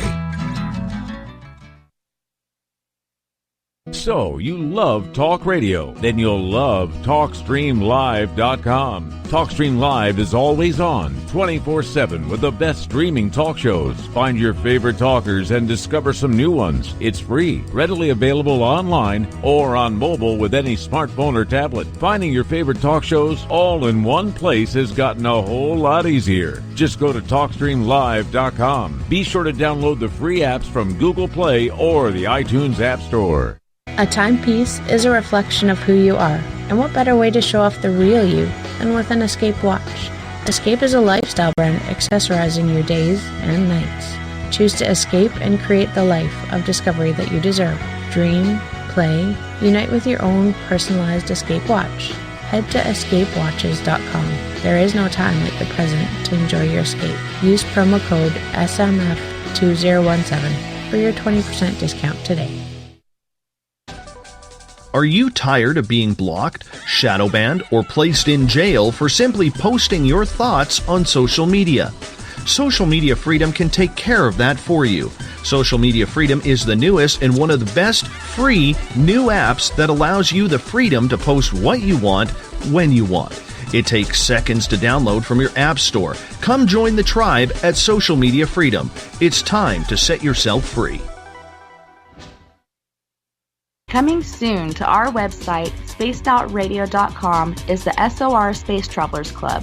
For just $5 a month, you can get into a private area on our site where you can hang with other listeners in our chat room, post in our forum, and check out a bunch of exclusive content and store that won't be found anywhere else, including a nightly after-show party with Dave. It's going to be the best $5 a month you're going to spend. The SOR Space Travelers, only at spacedoutradio.com. Did you know Spaced Out Radio runs 7 days a week? Hi there, this is Tessa Nicole Thomas, and I'm here to take you on a paranormal journey each Saturday and Sunday night. Why change the station when you have it all right here? Together, we'll hang out and share some strange and scary stories. And don't forget, we have Psychic Sundays as well, so come tune in Spaced Out Weekend. We get going at 9 p.m. Pacific, midnight Eastern, only at spacedoutradio.com, where we own the night. Hi there, this is Geraldine Orozco from San Francisco's Bay Area Meditation. I invite you to join me the first Tuesday of every month with Dave Scott for Spaced Out Radio's The Spiritual You. In this fast-paced world we live in, it's time for you to take some time for you. We'll cover every possible subject from powerful meditation to healing techniques to your own intuition and spirituality. So come join us for The Spiritual You. Are you intrigued by Paranormal Talk Radio? You'll love the new Paranormal Radio app from TalkStream Live. You'll find a great selection of talk shows covering UFOs, ghosts, strange phenomena, and much more. Download the Paranormal Radio app now and start listening to the very best in paranormal talk entertainment, including the network you're listening to right now, the Paranormal Radio app, free in Google Play and the iOS App Store.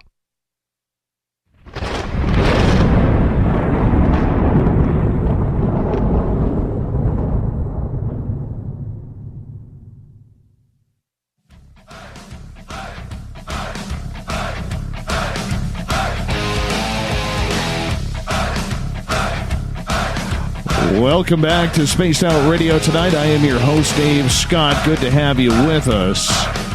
We got Joshua Cutchin in with us tonight. JoshuaCutchin.com is his website. Paranormal author that came from the music scene after getting his degree in music. Still don't understand that. Going from notes to Bigfoot. Weird. Absolutely weird, but we're glad to have him. You can find all of Joshua's books on Amazon and any online bookstore. Welcome back, Josh. Hi, it's good to be here. I do have to ask you, my friend, we are drawing ever closer to Halloween night next week. And everybody has a Halloween story or a freaky tale that, no matter what, it sticks with them. You've done a lot of research in this. I would love for my audience to be able to hear a couple of weird, strange, freaky stories that you have learned or maybe even experienced yourself. Yeah, I do adore this time of year because it's the one time of the year when everybody seems to care as much about the stuff that we all care about. You know, people who are listening to a show like this. Yes, so I guess I've had a handful of stuff which, you know, the older or the more distance that you put between these things, the softer that blow becomes, and you sort of start to talk yourself out of, you know, how, you know, whether or not these things were genuinely anomalous. But one of the earliest things was when my parents were building an addition to their house. For the entire period that the house was being built, my family, but particularly me and my mother, would find stacks of quarters in the most odd places. You know, we'd like pull out a dictionary that had been on the shelf for forever, and behind it would be, you know, a stack of 4 quarters. We'd look on top of the refrigerator, and there would be a stack of 4 quarters. It was really odd, and it wasn't until, you know, quite later that I discovered that was, you know, not only something that you see in, you know, fairy lore, but also in terms of, you know, like poltergeist activity, this idea of, you know, being sort of like a ports. In fact, that's actually apparently where the term pennies from heaven came from. I never had any idea that pennies from heaven was a reference to a ports. But yeah, most of the stuff since then, or I guess I should say, well, no, most of my stuff, because there was one odd phone call that I received, but most of my stuff has been of the synchronistic or basically what you'd call ghost variety. I had an apartment that I lived in Athens when I was, well, this is prior to actually working at the University of Georgia, and I was upstairs, and there was this really cheap, flimsy table, like a not even like a couch table, so a higher table with this really thin glass top. I mean, really, it was, like I said, it was really, really cheap, really, really old. I'd actually grown up with it in my parents' place, and above that was a heavy framed picture. And I remember one day being upstairs, lying in bed just before coming down, and I heard this giant crash, and I come downstairs, and the picture that was hanging directly above this glass table, and the glass table was shoved against the wall, the picture was beyond the glass table on the floor. And ever since then, I've really tried to find a way to reconcile. I mean, I can't see a way it could have bounced without shattering that glass table, because again, we're talking about really, really cheap glass here, people. I mean, it was not thick at all. It should have shattered that table. It's almost as if something picked it up and then dropped it on the other side of the table. You mentioned Waverly at the beginning of the show. I did date a girl who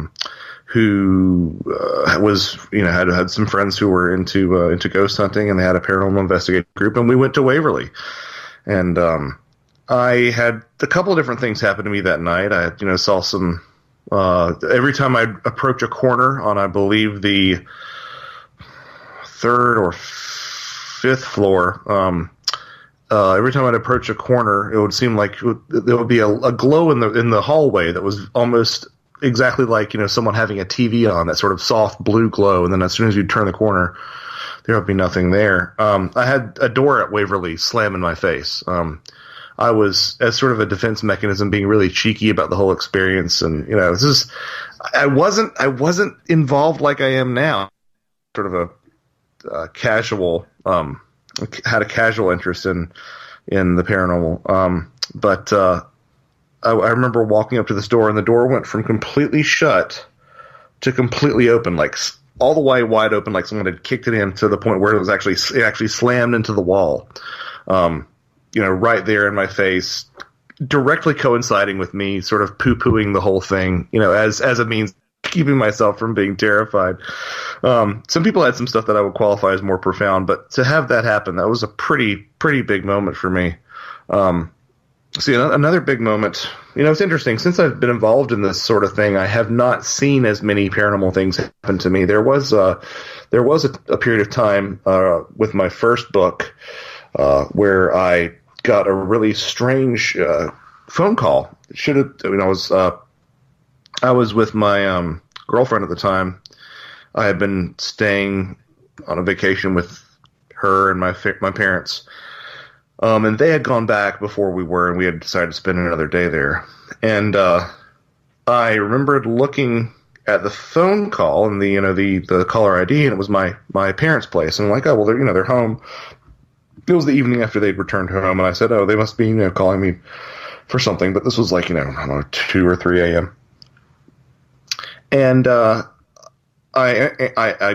answer it, and it is this textbook weird John Keel style robot voice on the other end of the line that is saying something that is just completely, incomprehensible.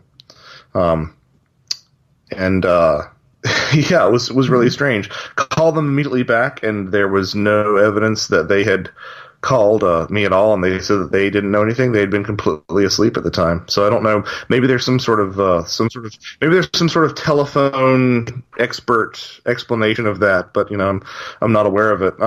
Again, I think the most dramatic thing that I've really run into was I was at was Stonewall Jackson's house, which I believe is in Alexandria, Virginia, if memory serves. And the house was actually it's Lexington, Virginia. The house was actually used as a hospital during the Civil War. And if anyone who's ever been there, there is a very narrow stairway. I'm a broad-shouldered guy, and I kind of had to turn halfway sideways to get up it. But because it's so narrow, one tour group has a stay at the top while the next tour group comes up, and then that tour group that was waiting at the top would come down. So the tour group that we were on was coming up, and I remember looking to my left at the group that was waiting at the top of the stairs. And I was with my parents again. And I remember seeing this boy who was a good deal taller than anyone else. And I can still see his face to this day. He had sort of some sunken cheeks. He had some sunken cheeks and was wearing a Confederate soldier's uniform. Which at the time I really chalked up to someone being, sort of a Civil War cosplayer, a really enthusiastic kid who just for some reason loved the Civil War and had this great period costume.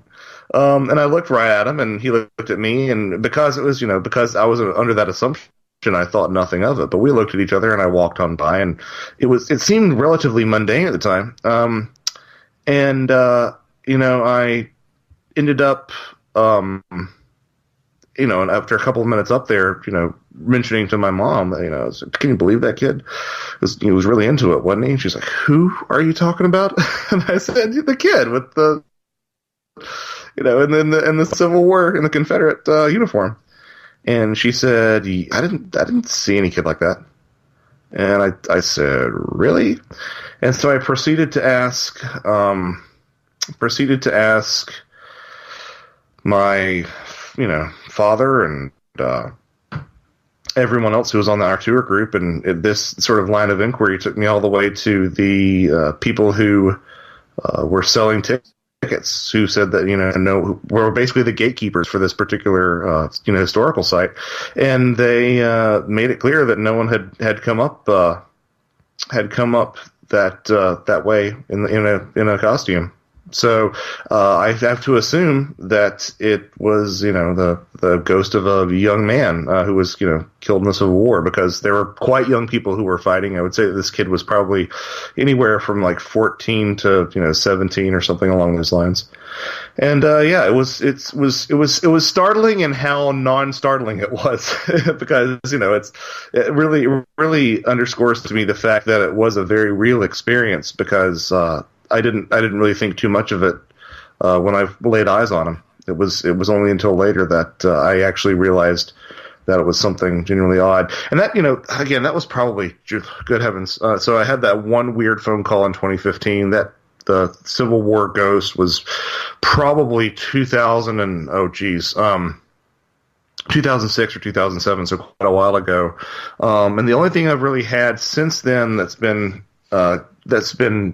profound and anomalous was a particularly emotional and realistic dream that I had during the writing of my latest book. I tend to not have realistic dreams at all. And, people can poo-poo a dream, and I totally can understand that, because dreams can be really realistic. But for me, I always have dreams where I walk through a door in my house and it leads me into a room full of jam, and then there's a cat that flies through the window, really silly stuff like that. Like, the geography is never specific, and, nothing about it's realistic. But I remember specifically in this dream, which was right before, my new book, Thieves in the Night, was out.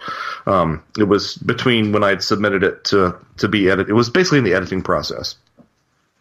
When Patrick Puig of Anomalous Books was editing it. And I remember in this dream, which again felt exactly like reality, which again does not happen for me. I'm also a pretty poor sleeper. I remember waking up and seeing what I perceived as little orbs of light floating into my bedroom. My wife was still asleep, and I woke up and I went out our bedroom door, and the way that our house is structured, I kind of don't want to be talking about this until 2 in the morning, and the East Coast is going to be chills. No, I'll power through. I promise. Okay.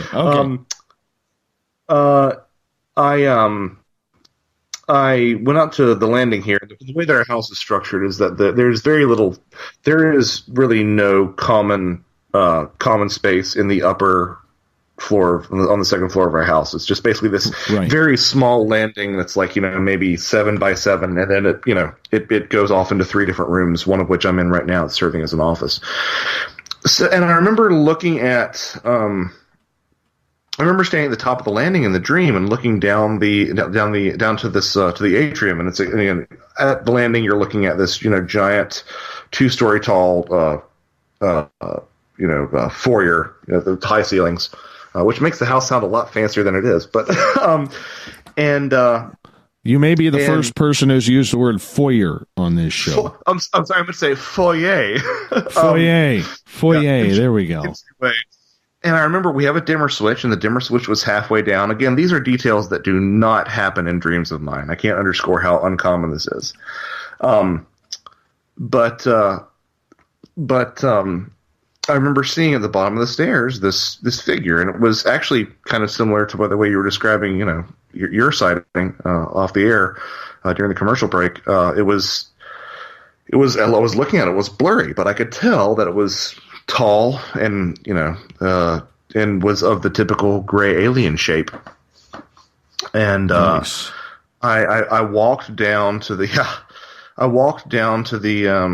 to the bottom of the stairs, the step that always creaked, again, details that don't happen in my dreams. And I put forth my hands, palms up, and sort of, bowed my head. And I said, "My queen." And again, this thing didn't look like, there was nothing sharp about its features. It was just really blurry. And I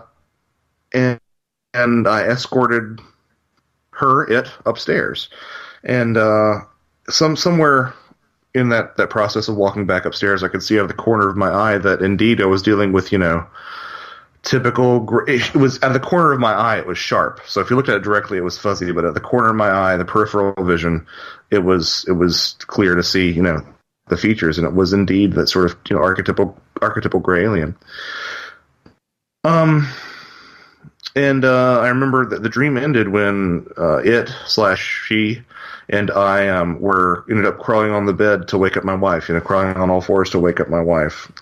Which I promise I didn't feel salacious. I know that sounds a little bit racy right now, but didn't feel salacious at the time. And then I was so, when I woke up, I was just woke in a cold sweat, and I was just so really, quite honestly unsettled at this dream. That even though this, even though it doesn't sound evil or demonic or anything along those lines, when you are when it's 3 a.m. and you have had a dream like that, you still want to see some sort of solace, and everything seems a little bit more sinister. So I really exerted myself in saying the Lord's Prayer, and I fell completely flat. Like, I could not remember this prayer that I have said for all 33 years of my life. Nothing. And it wasn't until later, I wasn't really aware of this because I tend to not really, immerse myself into the lore of demonology very often, but it wasn't until later that I realized that apparently it is not uncommon for people who've encountered what they perceive as demons to have difficulty reciting the Lord's Prayer, almost as if the entity itself will sort of stumble you. So, again, what I encountered didn't seem very sinister, and I don't really necessarily ascribe to the idea that everything out there is good or evil. But I thought that was an interesting correlation between that sort of little bit of demonological lore and the way that I felt immediately following that dream. So yeah, it was all quite unsettling for someone like me who hasn't had a ton of encounters really, or a ton of profound encounters. Oh, I'm blown away by that. That would freak me out. That would absolutely freak me out. And, as someone who's been face to face with extraterrestrials, I could tell you, you get the heebie-jeebies, man, very, very quickly. Very quickly when that starts up. Yeah, it's the real irony of this, and I know that there's some people out there.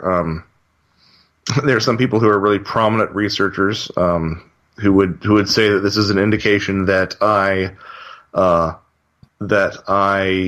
have had experiences in the past. I don't necessarily feel that way, but having said that, I remember the irony of all this is that I was so traumatized by Close Encounters of the Third Kind as a kid that my greatest fear used to be alien abduction, and now I talk about it all the time.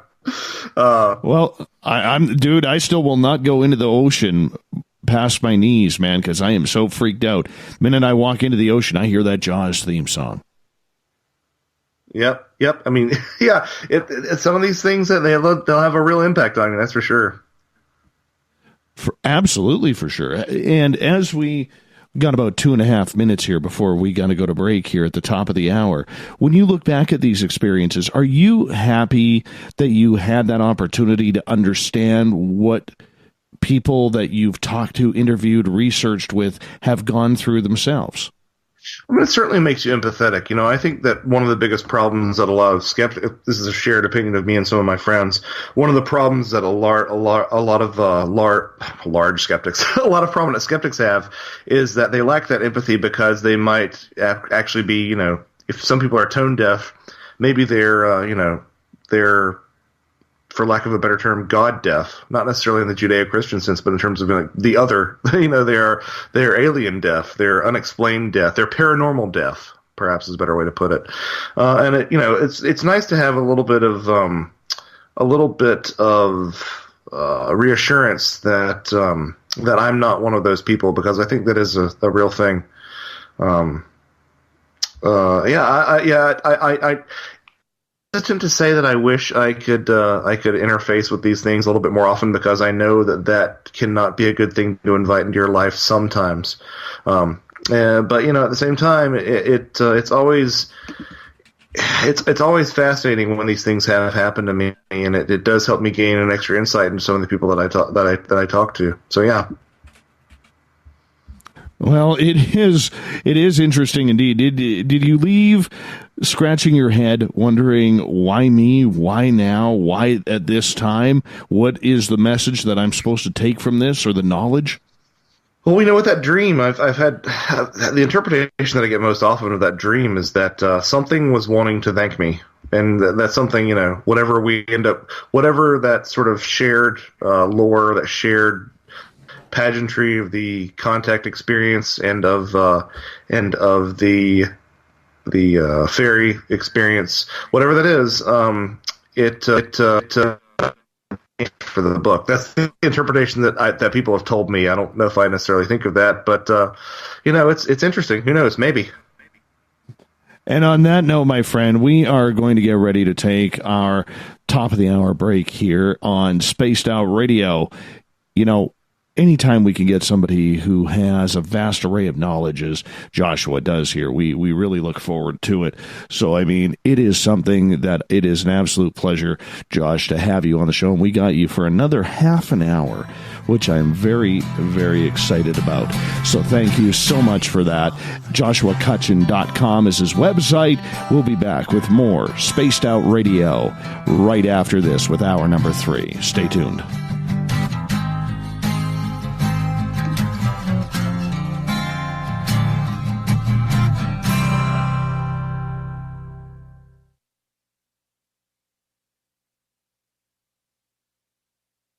Hello, this is your guitar man, Ron Bumblefoot Thal, and I have to tell you, I love the response I get for Little Brother is Watching from Spaced Out Radio fans. It's amazing how music can inspire and make people think deeper about what's going on in the supernatural world. You can head over to my website, bumblefoot.com, to check out my music, my guitar workshops, my touring, even check out some of the hot sauces that I'm working on. And make sure you keep on listening, because with Spaced Out Radio, Little Brother is watching. Heading to Vancouver and looking for a night on the town? The Moose Vancouver is the bar that never stops rocking until 2 a.m. every night. The Moose has great food with everything on the menu from $6.95 to $8.95. Fantastic, vibrant staff and rock and roll that will bring you back to when the music was real, the hair was long, and the guitars were rocking. Get your party on at the Moose Vancouver, the official party bar of Spaced Out Radio. You're listening to Spaced Out Radio Live with Dave Scott on the Deep Talk Radio Network. The freedom to post what you want, when you want. That's the social media freedom you need. Social Media Freedom is the free app in your app store. No need to worry about going to jail or being shadow banned any longer. It's the freedom to say what you feel. The freedom to know Big Brother isn't watching. It's the way social media is supposed to be. Social Media Freedom. It's time to set yourself free. Download from your app store today. On the first Tuesday of every month, I encourage you to come along for a journey with me, Geraldine Orozco, on The Spiritual You. Together, we will take a look at how to access the highest expression of yourself and change your life. Consciousness, ET contact, health, and wellness, we can talk about it all. So come along for a spiritual ride with me, Geraldine Orozco, on The Spiritual You, only on Spaced Out Radio. The Call of the Wild is in Vancouver. The Moose Vancouver is one of the hottest bars and restaurants in the city. Open until 2 a.m. nightly, the Moose will rock you like a hurricane all night long. Great food with everything on the menu at $6.95 near the corner of Nelson and Granville. Get your horns up and come rock with us. The Moose Vancouver, the official rocking bar of Spaced Out Radio.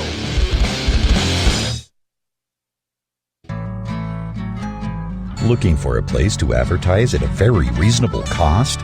Look no further than Spaced Out Radio. SpacedOutRadio.com has an advertising tab that you can click to check out our daily, weekly, and monthly packages to play on the radio, or our website including social media. From commercial spots to banners, we have it all. Check out our competitive pricing today. Do you want to know what's really going on in your world? Do you have questions about who you can trust in the mainstream media? Then look no further than the Rebel Planet. Come get the straight answers right here at SpacedOutRadio.com. Join me, Jamie Sexton, creator of Rebel Planet News, as I fill you in on the stories behind the stories. All you truth seekers, be sure to tune in to Rebel Planet on spacedoutradio.com the third Thursday of every month. We are getting ready to relaunch the SOR Space Travelers Club at spacedoutradio.com. For $5 a month, you can join us for a plethora of features found nowhere else. Hang out in a private chat room during the show and after party. You can check out some exclusive content and a store specifically for you, as well as a private listener forum where you can post your thoughts, stories, and pictures. The SOR Space Travelers Club, coming soon to spacedoutradio.com. Hey, this is Canadian Paranormal Investigator Mike Moore. The third Wednesday of every month, I'll be teaming up with Dave Scott to bring you Ghosts of the Great White North. Each month, we will bring on guests from across Canada to discuss their ghostly encounters. Canada is a paranormal hotbed with stories you've never heard, so we're going to bring them to you. So get comfy on your Chesterfield, grab a donut, and join us, eh?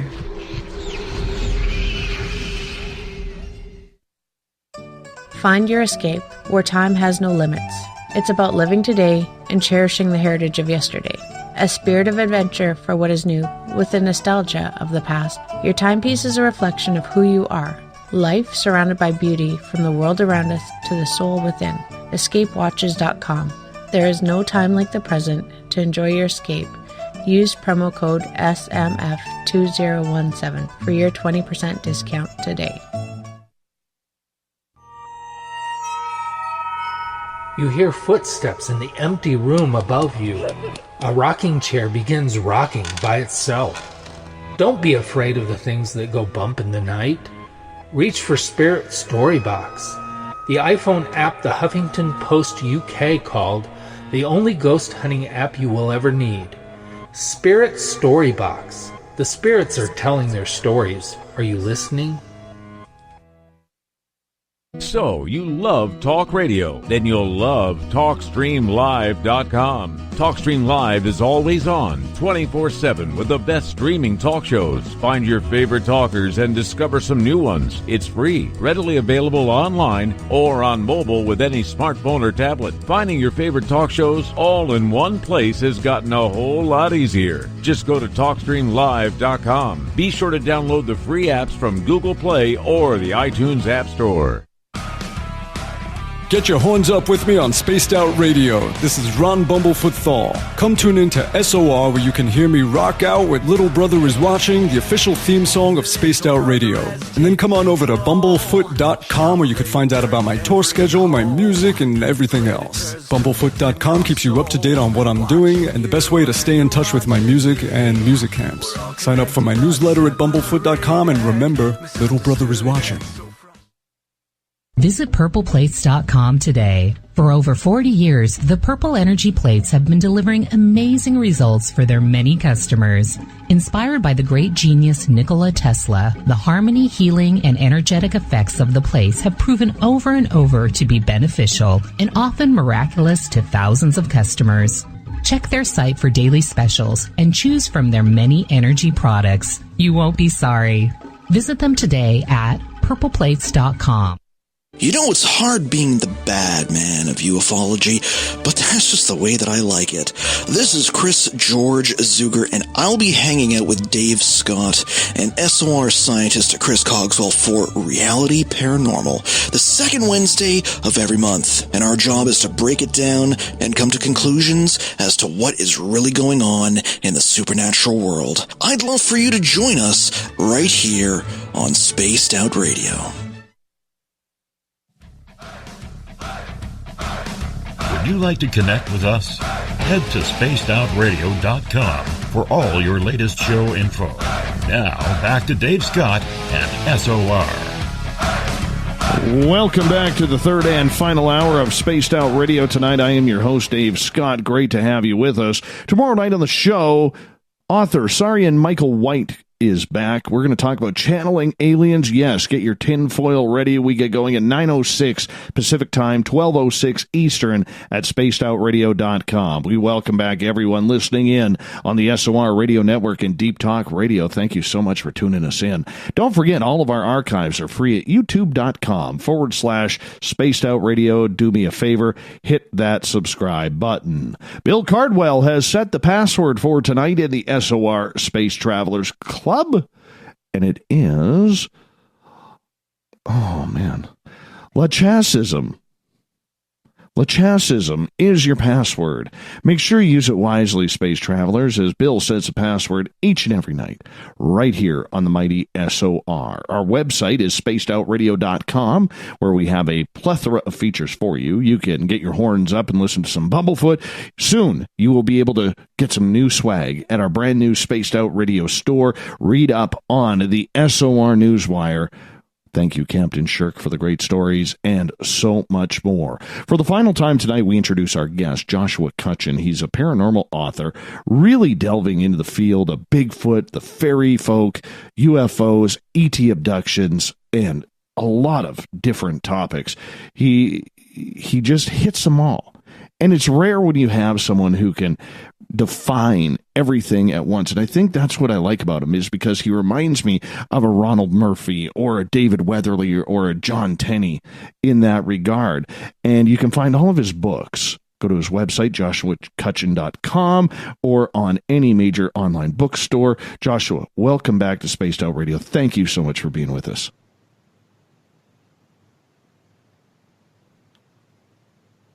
Where'd you go? Did you put your microphone on mute? Oh, I did. There you I always go. Try to be really Perfect. I always try to be really careful coming out of commercial breaks, because I know that I don't want to slip up, and here it bit me in the tail. That's okay. It's a pleasure to be here. You're far too kind with those words. I'll accept it, but I'm not sure I agree with it. So thank you. Well, you know what? The one thing I like about people such as yourself or Michael Huntington, John Tenney, David Weatherly, is they seem to have this whole aspect that everything seems tied together, and that's what we need to realize.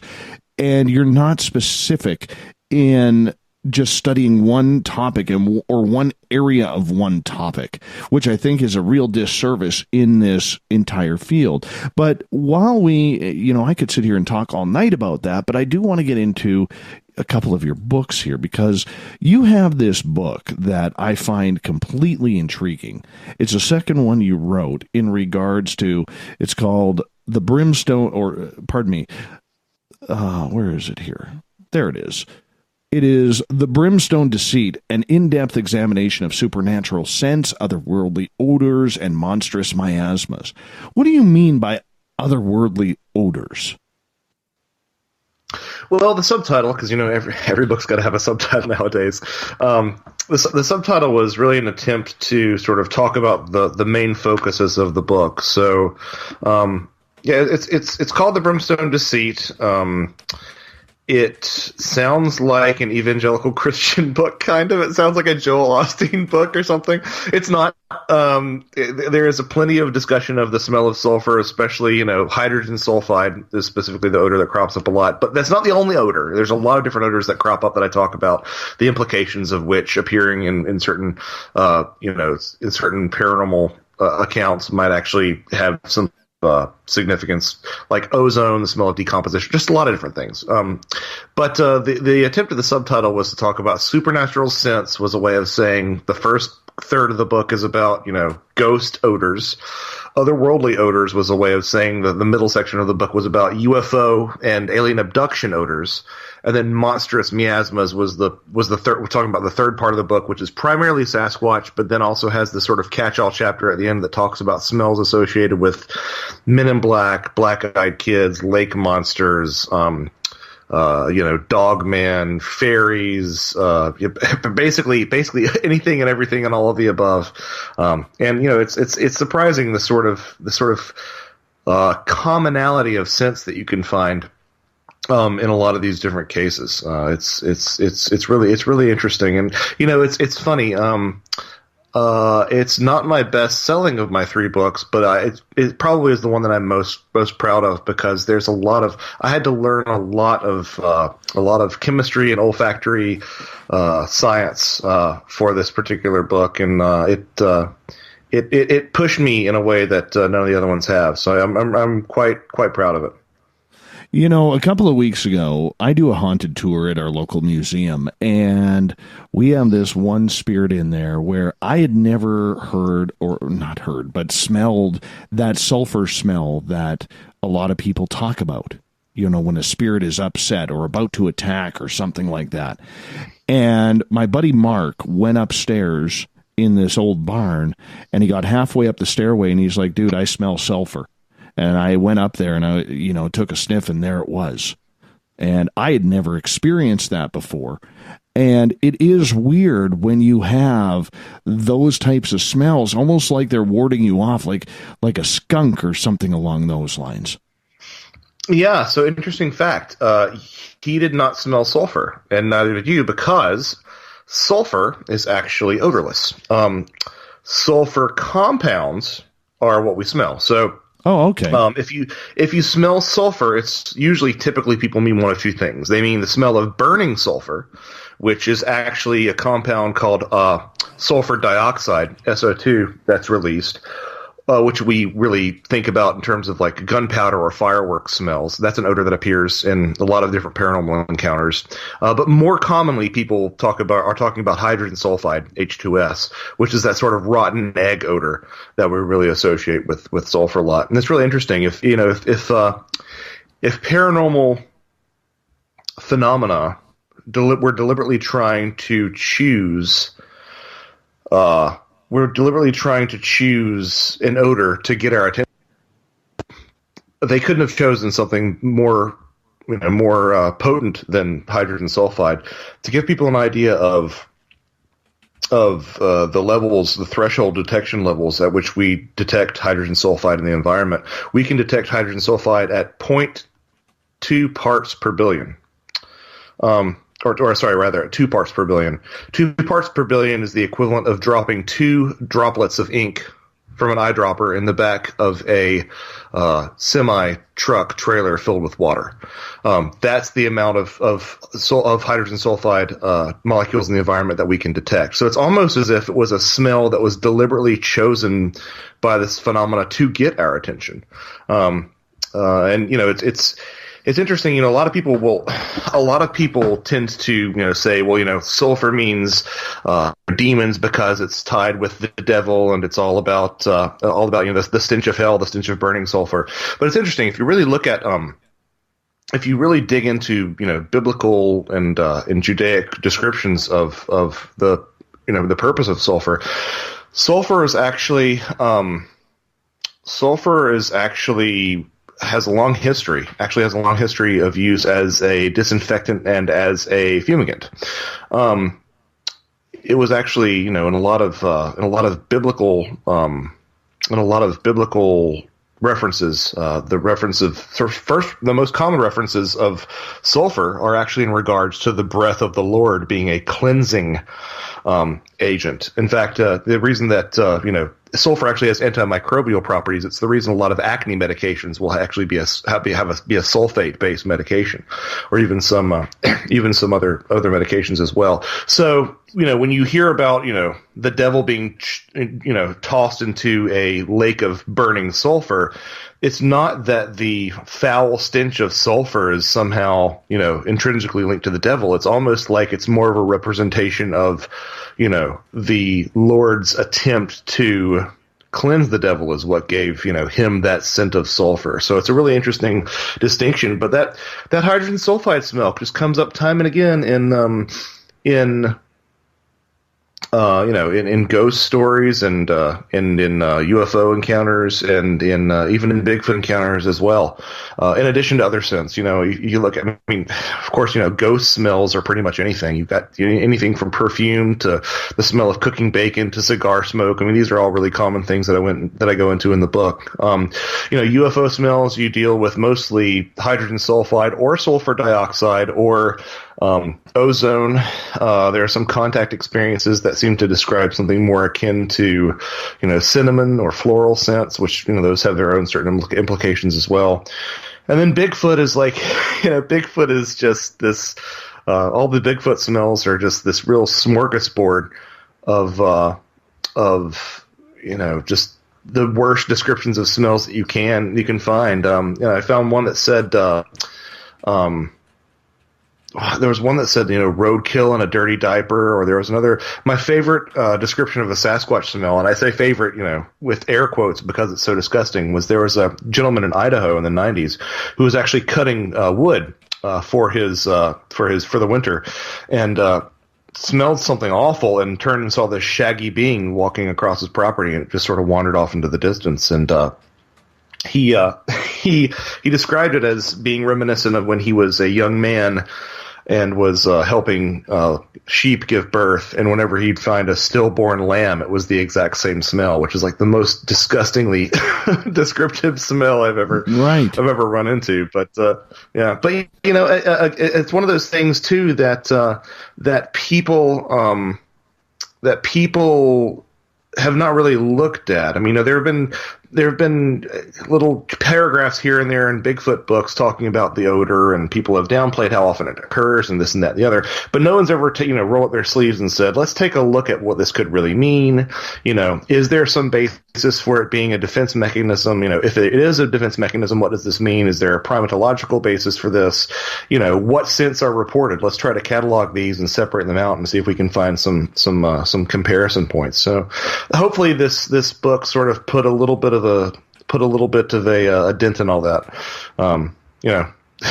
Time will tell, I guess. I know we're running out of time, as we only got you till the bottom of the hour. I want to quickly switch topics into your other book, your most latest book that has come out here in 2018, and that is Thieves in the Night, A Brief History of Supernatural Child Abductions. This is I'm not sure if you can hear the siren going on in the background. I can. That augurs well. Yes. Apparently the UFO invasion has begun. It'll go off one more time here. Hold on. It'll go off one more time here. Let's see when it fires up here. There it goes. See, a good par five... Yeah, a good par like five away. It's like the whale of the Banshee, yeah. It's true. It's true. But a good par five away from the SOR headquarters is the local fire department. So at this time of night, it's usually not a fire at this time of year. It's usually vehicle versus deer or vehicle versus moose. Or vehicle versus vehicle. But usually the first two. And so they'll call in the volunteers now to go get them. I like it when it happens during the show. That air raid siren scares the living daylights out of me every time. Yeah, it's in a vehicle versus moose. I mean, that's no contest, really. No. Mrs. SOR's good friend, she last week, right before I was going on the air, she nailed a deer on the highway. And she had a Ram 1500, and this deer just caved in her front end. It was amazing. Amazing, the damage. But it happens. It happens around here when you live in the middle of nowhere. Anyways, I want to get to your book, Thieves in the Night, A Brief History of Supernatural Child Abductions, because this is every parent's worst nightmare of something happening. Now, we've all heard David Paulides, who has talked about things about, he believes that Bigfoot is kidnapping children or other banshees or whatever it may be that is roaming around taking children. What have you learned about this? Yeah, so I mean, the book definitely takes you in. It took me in some dark places I didn't think I would, but it's really sort of the genesis for this was again that claim that I made earlier that I think that that you can always find an analog for fairy lore and alien lore and vice versa. I decided that I really needed to try to put my money, where my mouth was, and one of the things that I was having difficulty at the time reconciling was, where is that analog for the alien hybrid program in old fairy lore, and I was sort of aware that there would be some some comparisons to be made between that and the old trope of the changeling, which is this idea of the fairies taking a sickly fairy child or an elderly fairy man and leaving it in the stead of a healthy human child and taking that healthy human child back to fairyland. And it really just sort of peeled all that out from there. You mentioned the missing 411 thing, and I think that it really is interesting how, again, I'm going to sound like the therefore faithful guy, but I think it's interesting how, there are a lot of aspects of missing 411 that seem to really resonate quite strongly with fairy folklore. I mean, the propensity of people to disappear around bodies of water or to disappear around boulders. These are both environs, very well known in fairy lore. The oncoming rush of inclement weather is something that you see associated with fairies as well, because fairies would often travel on storms. If you take a look at this concept of the possibility of witnesses traveling great distances, I mean, this is mirrored in fairy lore as well, where the fairies were able to whisk people away by means of levitation.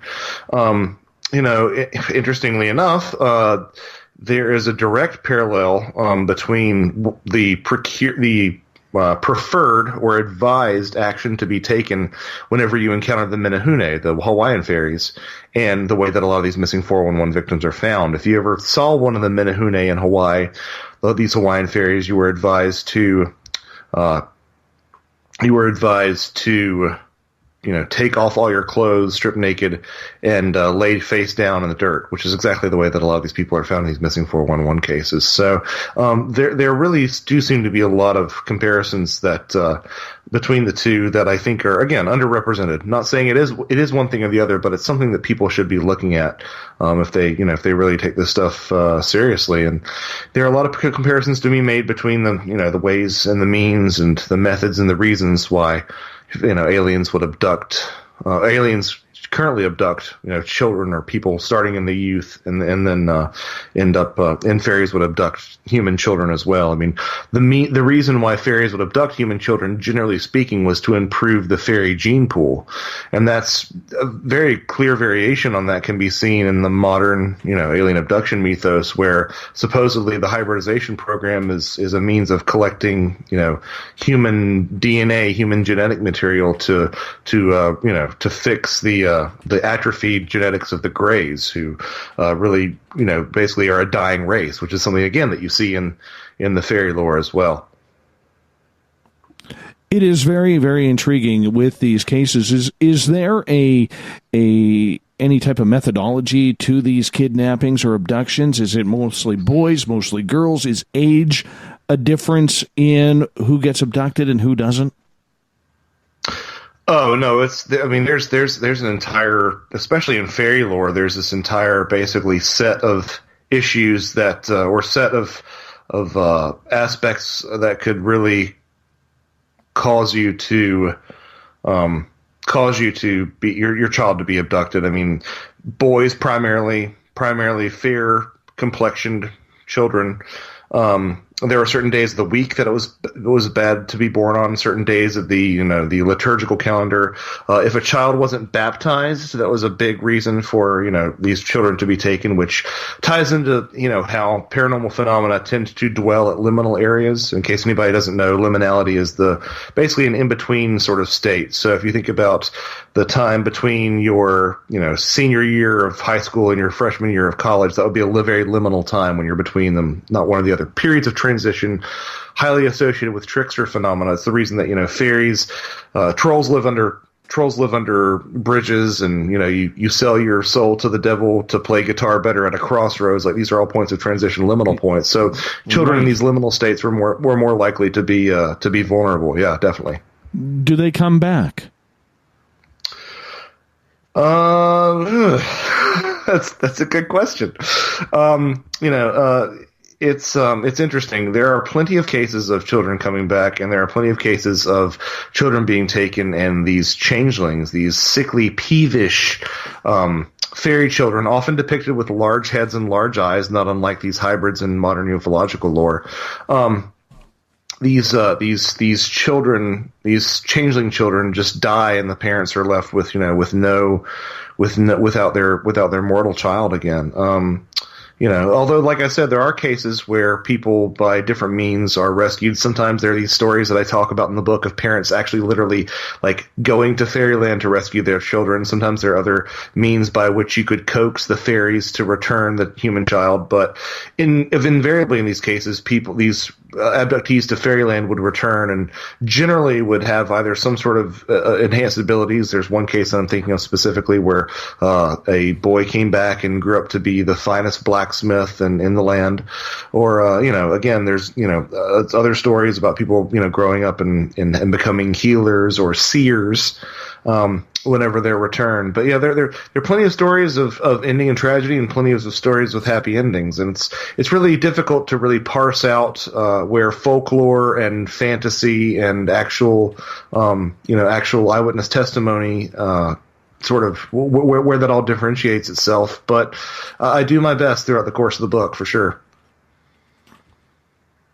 That would scare the living daylights out of me, my friend. We only got you for about another 90 seconds or so. I would love it if you could break down your books, where people can get them, how can people get a hold of you? Yes, so my first book is A Trojan Feast, the food and drink offerings of aliens, fairies, and Sasquatch. And second book is about smells. We talked about the Brimstone Deceit. Third book is Thieves in the Night, a brief history of supernatural child abduction. I've also have an essay in both Weatherly's Wood Knocks, as you mentioned, and also Robbie Graham's UFOs Reframing the Debate. All those books are available from Amazon or Barnes and Noble. If you really want to make me smile, ask your local brick and mortar store to order it, because I love supporting businesses like that. In terms of where you can find more about me, I blog at my blog, which is also my website, joshuacutchin.com. I list all my interviews there, as well as links to my music and just some other just odds and ends. And you can hear me on a semi-regular basis on the podcast Where Did the Road Go? And that's on wheredidtheroadgo.com. Joshua Cutchin, thank you so much for coming on Spaced Out Radio tonight, my friend. What an absolute pleasure to get to meet you, get to talk with you, and introduce you to our Spaced Out Radio audience. Thank you so much, my friend. Really appreciate that. Well, thanks so much. Likewise, it's been a real pleasure, and the time has flown by.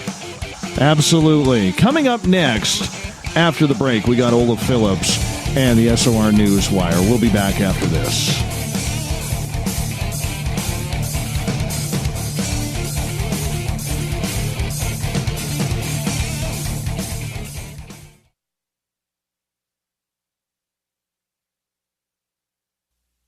You're listening to Spaced Out Radio Live with Dave Scott on the Deep Talk Radio Network. Hi there, this is Geraldine Orozco from San Francisco's Bay Area Meditation. I invite you to join me the first Tuesday of every month with Dave Scott for Spaced Out Radio's The Spiritual You. In this fast-paced world we live in, it's time for you to take some time for you. We'll cover every possible subject from powerful meditation to healing techniques to your own intuition and spirituality. So come join us for The Spiritual You. You hear footsteps in the empty room above you. A rocking chair begins rocking by itself. Don't be afraid of the things that go bump in the night. Reach for Spirit Storybox, the iPhone app the Huffington Post UK called the only ghost hunting app you will ever need. Spirit Storybox. The spirits are telling their stories. Are you listening?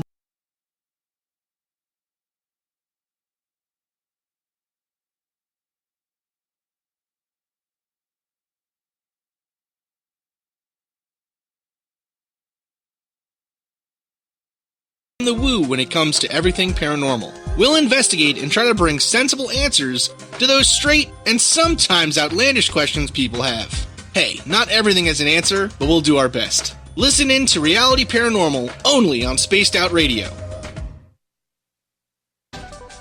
Are you tired of being blocked, shadow banned, or placed in jail for simply posting your thoughts on social media? Social media freedom can take care of that for you. Social media freedom is the newest and one of the best free new apps that allows you the freedom to post what you want when you want.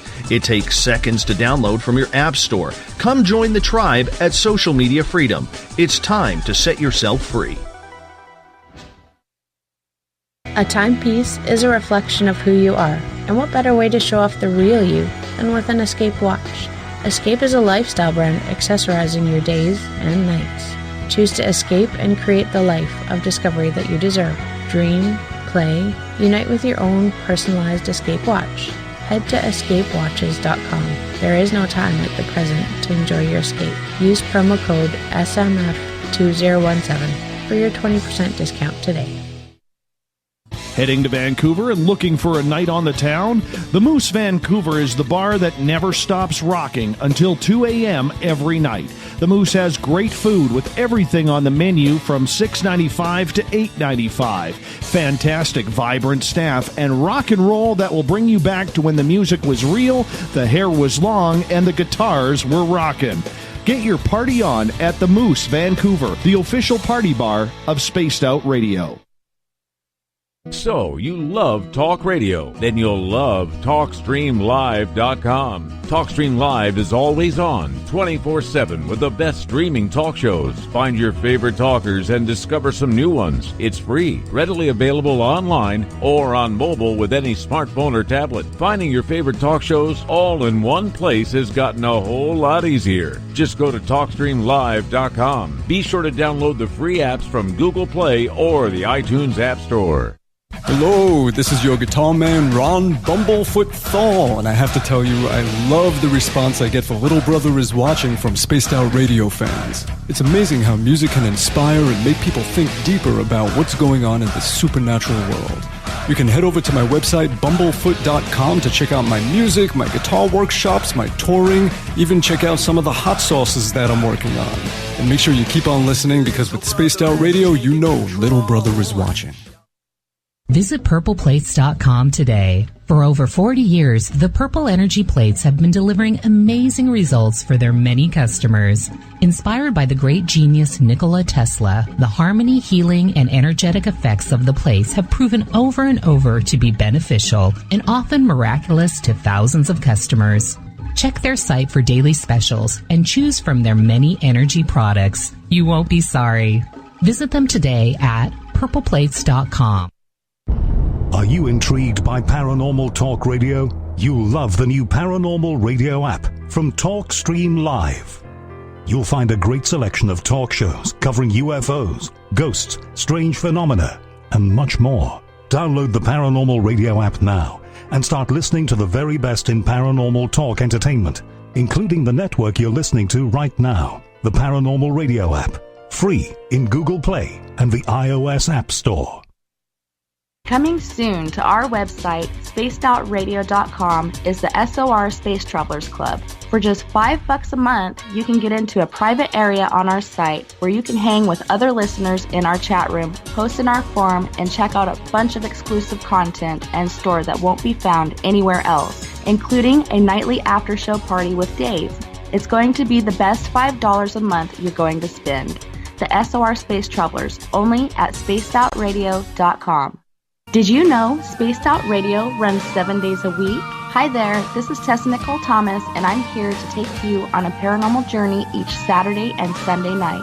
Why change the station when you have it all right here? Together, we'll hang out and share some strange and scary stories. And don't forget, we have Psychic Sundays as well, so come tune in Spaced Out Weekend.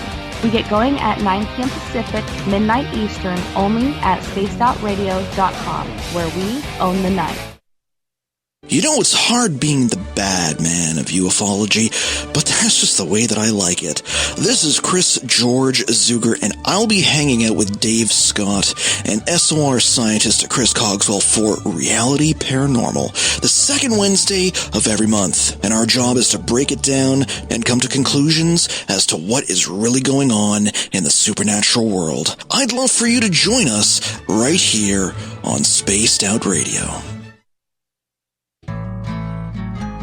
Looking for a place to advertise at a very reasonable cost? Look no further than Spaced Out Radio. SpacedOutRadio.com has an advertising tab that you can click to check out our daily, weekly, and monthly packages to play on the radio, or our website including social media.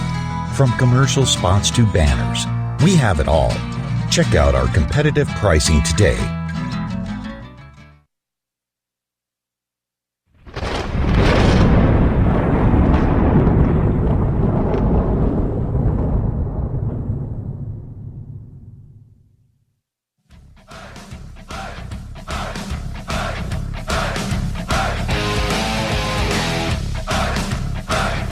Welcome back to the third and final hour of Spaced Out Radio. The third and final half hour, that would be. And we're going to get to the news here as we shift gears as Olaf Phillips from Paranoia Magazine comes in for the weird, the wacky, the strange, the WTF with the SOR news. Yeah. The man loves an intro, so we're going to bring it to him. Mr. Olaf Phillips, what's going on, my friend? Not much.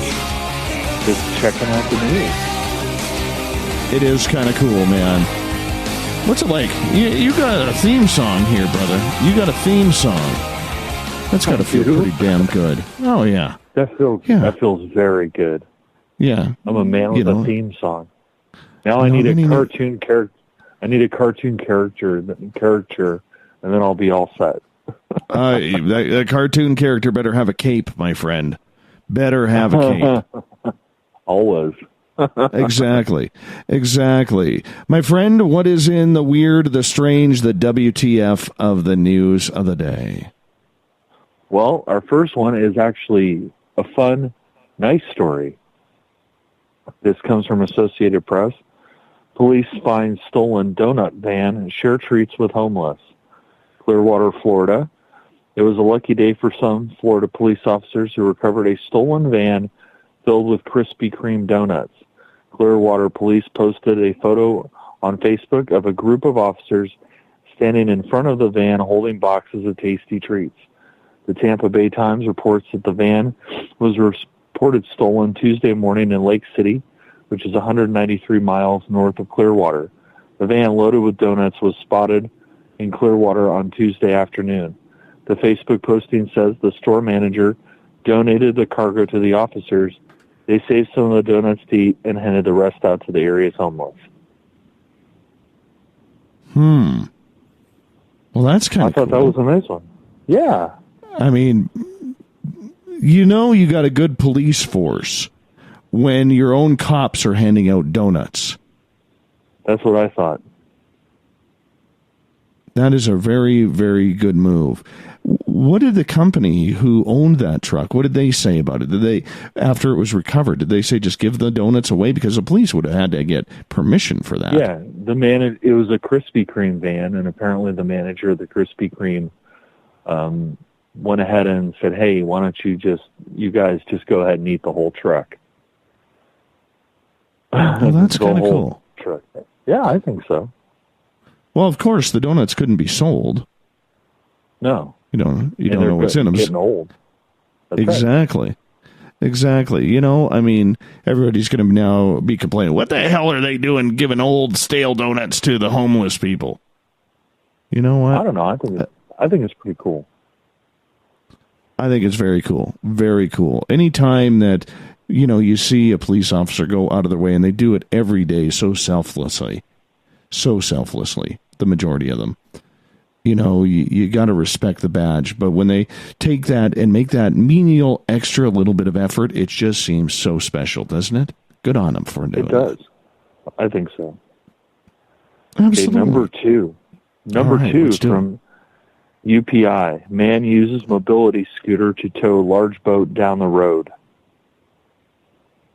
An Australian man who went viral after using a mobility scooter to tow his large boat said police told him to expect charges. Obviously, for insurance purposes. How do you even do that, though, on one of those mobile scooters? What kind of engine does that have? What kind of braking system does that have? I don't know, but it's a decent-sized boat. How big is the boat? Let me look. Here, let's see if I can get a good photo of the boat. Hang on. The photo wasn't coming up. That's a pretty decent-sized boat. 20 I'd feet? say maybe, 20 feet. Wow. Looks like about a 20-foot fishing boat. Well, hopefully he wasn't having to go up and down hills, and he was in a flat No. area. It looks flat. He stopped at a stoplight. I'm just amazed. Like, how do you do that? I mean, the battery has to wear out. I mean, is his scooter gas powered? No, I think it's electric. This just seems way too impossible. We need a physics. Where's Chris Cogswell when we need him? Where is the mad scientist? We need him on this one, because I got to see the physics behind this. This doesn't seem to work for me. Oh, there's a photo of it. That's all I got to say. I couldn't believe it. It sounds a little, honestly, it sounds a little far-fetched. I mean, I'm looking at the photo. Thank you, Jeff, at hashtag Spaced Out Radio on Twitter for posting it. I mean, I'm looking at this guy. Okay, it looks flat. Come on. No, that's maybe a 14-foot boat. But either way, that's still 1,000 pounds being towed by that scooter. Yeah. Maybe 500, 600 pounds. That's a big boat. How did he hook it up? He would have had to install a trailer hitch on his little scooter. Now, why was the guy using a scooter? Did he lose his license or something? It doesn't say. It just says that he should expect to get charges because apparently you can't, in New South Wales, Australia, you can't tow a boat with a scooter. Well, I guess those scooters have to be built pretty darn tough because there is a lot of morbidly obese people who need those scooters to get around because their mobility is so limited. Limited, yeah. But still, I mean, that's a pretty decent-sized boat. I like Joe's comment in Spreaker. Sometimes you just have to go fishing. This is true. You can't blame the guy for trying. You cannot blame the guy for trying. No, you cannot. Are you want another one? Well, I'm just curious. Is he going fishing in one of the rivers where there's bull sharks, or is he taking it out into the ocean where there's bull sharks and great whites and megalodon? Curious. Megalodon. Oh, Jeff found a quote here.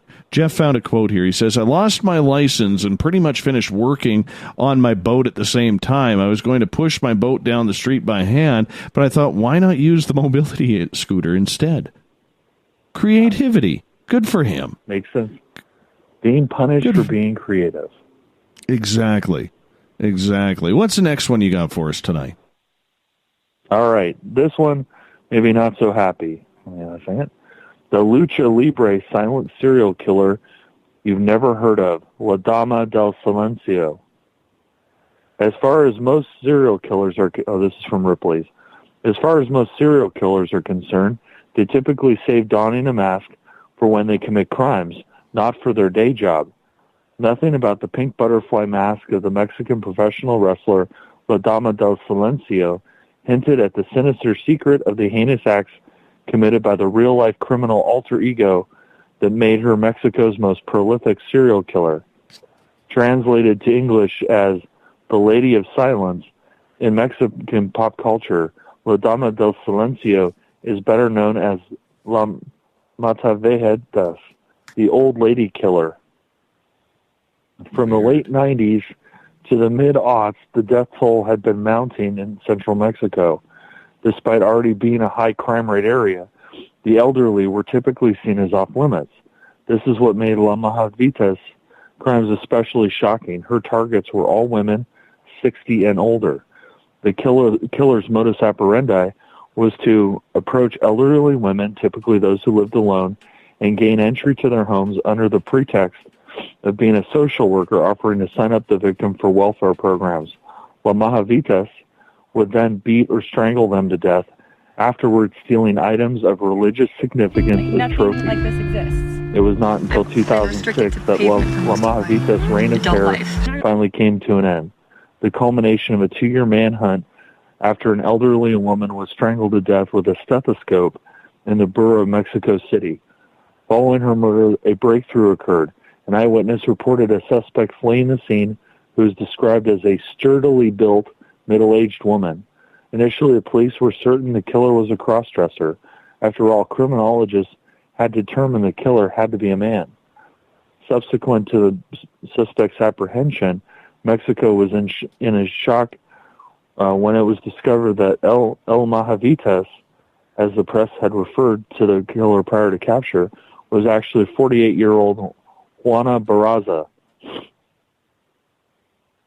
As her arrest became public, bits and pieces of her story slowly emerged. It talks about, she had come from an abusive household, and later her son was murdered in an attempted mugging. This incident led her already dark life down a darker path. Despite only being charged for post-millennium crimes, speculation has since linked her to a series of murders that began in the late 90s when she was in her early 40s, which would place the start of these killings in the same time frame as the aftermath of her son's murder. Police criminologists now believe that Barraza was so damaged by her experience, she ended up targeting old ladies because she identified them with her mother. The onion continued to unravel. The police investigation led to the discovery that she had a shrine in her home devoted to Santa Muerte, the saint of death. Another discovery from that search quickly became a lasting piece of Mexico's cultural zeitgeist, the discovery of a picture of Barraza dressed as a luchadora. In it, Barraza posed with a short bleached blonde hair and outfitted in pink spandex with golden accents, completed by a butterfly motif on her waistline, and in that form of a lucha libre mask, which is ubiquitous throughout the tradition of Mexican professional wrestling. Over her shoulder, she proudly sports a championship belt. You know what's weird about that is the lucha libre community must be pretty upset with that, because the mask, the lucha libre mask, is a real piece of honor. You know what I'm saying? It is. And for this, amazing. So for this lady to kind of dirty the lucha libre mask with a murderous spree like this, that's terrible. I know. No, lucha libre is amazing. Oh, it absolutely is. It absolutely is amazing. But the fact that, like in Mexico, these wrestlers, they don't even take their masks off in front of their families. Never. They keep it on all the time. Yeah. Yeah. So the fact that this lady went on a murderous spree with something as proud as a lucha libre mask, which I'm sure isn't the first time down there, that's scary stuff, man. Scary, scary stuff.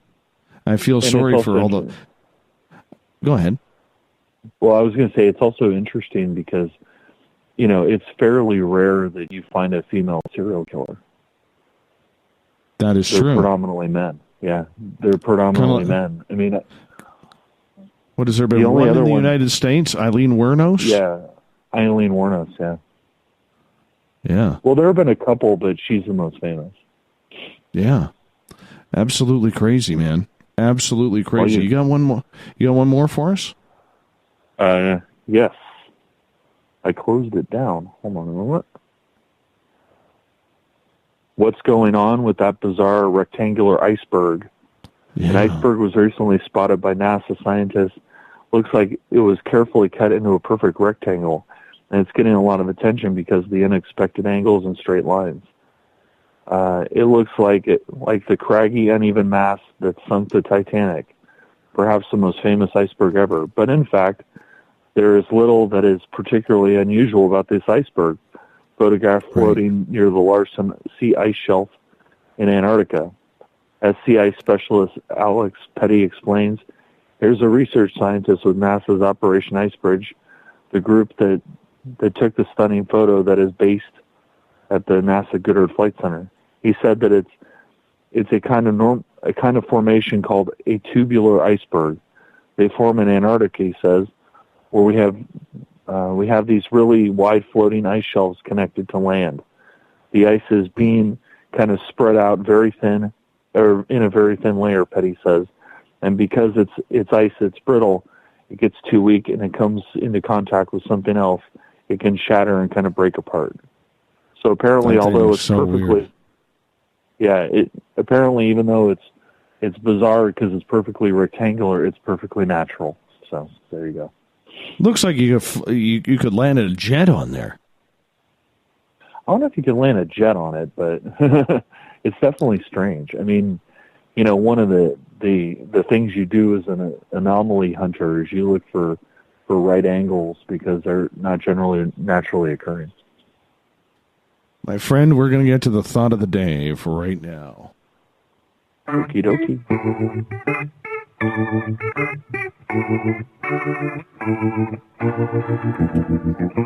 Thought of the Day happens every night at this time, where we ask a question on our Facebook and Twitter pages. Then we read your responses on the air. Why?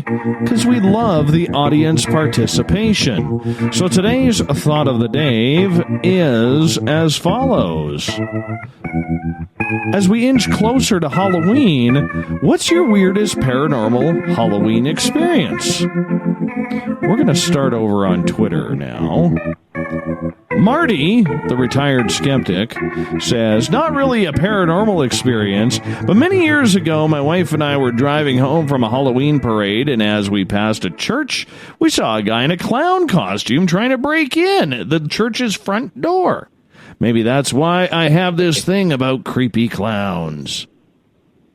Ew. Little bit of a happy, sad one here from Karen. Karen says, okay, Dave, true story. My husband died on October 5th, 2012. On October 31st, 2012, my daughter and I both distinctly heard him say, boo, from the next room. Without question, it was his voice, and it was exactly the type of guy he was and an action he would do. Oh, Danny, wow. Yeah, that one's painful, man. I mean, I don't even... Yeah, I mean, good sign for her. Good sign for her that we're still Excellent there. sign for her. Absolutely. Thank goodness for that. All right. Danny, sex in a bathroom stall of a college campus bar in 1999 with a lady dressed as a witch. I was dressed as a fallen angel. We did not exchange names. It was magic. Paranormal. Oh, that's a good one. Zuger says, one time I did get the candy laced with marijuana. Oh. Kelly, who has a great beard, says, the one time was at this place called McPike Mansion in my hometown of Alton, Illinois. One of my friend's parents owned the place. I went in the basement, and for every step, it got 10 degrees colder until it got to what it felt like it was freezing. However, I could not see my breath, and there was this mist that tried to come around you and then move on to someone else. It was creepy. Eric states, a fleet of UFOs flew along the mountainside right in front of me. A couple of years ago, I had a UFO fly over us while we were trick-or-treating. Marilyn, one time I got lost trying to find my way home, and behind me a woman put her arm on my back. It was about almost 1 a.m, and it was dark out. She was there, this 1930s Army medical nurse with red hair, beautiful, holding a Bible. She started walking with me, and then she put her head next to my ear and said, go over there. Everything will be all right. So I started to walk, looking back at her. She was smiling, saying, go on. Out of nowhere, where my mom came running to me, hugging me, crying, and when I looked around again, she was gone. I could not find her. My mother could not find her, and we just wanted to thank her. That's eerie. That is absolutely eerie, man. Ugh, absolutely eerie. Yeah. Final word of the night goes to Jade. Nothing. Oh my God, absolutely nothing paranormal. But a black cat that I had never seen before came in my yard last year. Mr. Olaf, where can people find Paranoia Magazine? ParanoiaMagazine.com, Facebook Paranoia Magazine, Twitter Paranoia Mag, and Instagram Paranoia Mag. You can check out my weird adventures. And don't forget, you can get all your news at spacedoutradio.com. Click on the news section. Appreciate you coming on in. All of you, hold on. We also say thank you to Joshua Cutchin for all things paranormal. Great chat with him during the show tomorrow night. Sorry, and Michael White joins us, talk channeling aliens. 9:06 Pacific, 12:06 Eastern. We kick this thing off. We got Mr. Ron Bumblefoot THAL rocking in the background with Little Brother is Watching. Bumblefoot is the official music of Spaced Out Radio, rocking us in and out of every single show. Get your horns up for the guitar god himself. We also want to say thank you to all of you listening at home, in your cars, at work, wherever you may be. Thanks for helping us grow each and every night. Because together, my friends, we own the night. I will talk to you in 21 hours from now. Mr. Bumblefoot, we need a favor. We need you to take us home. Good night.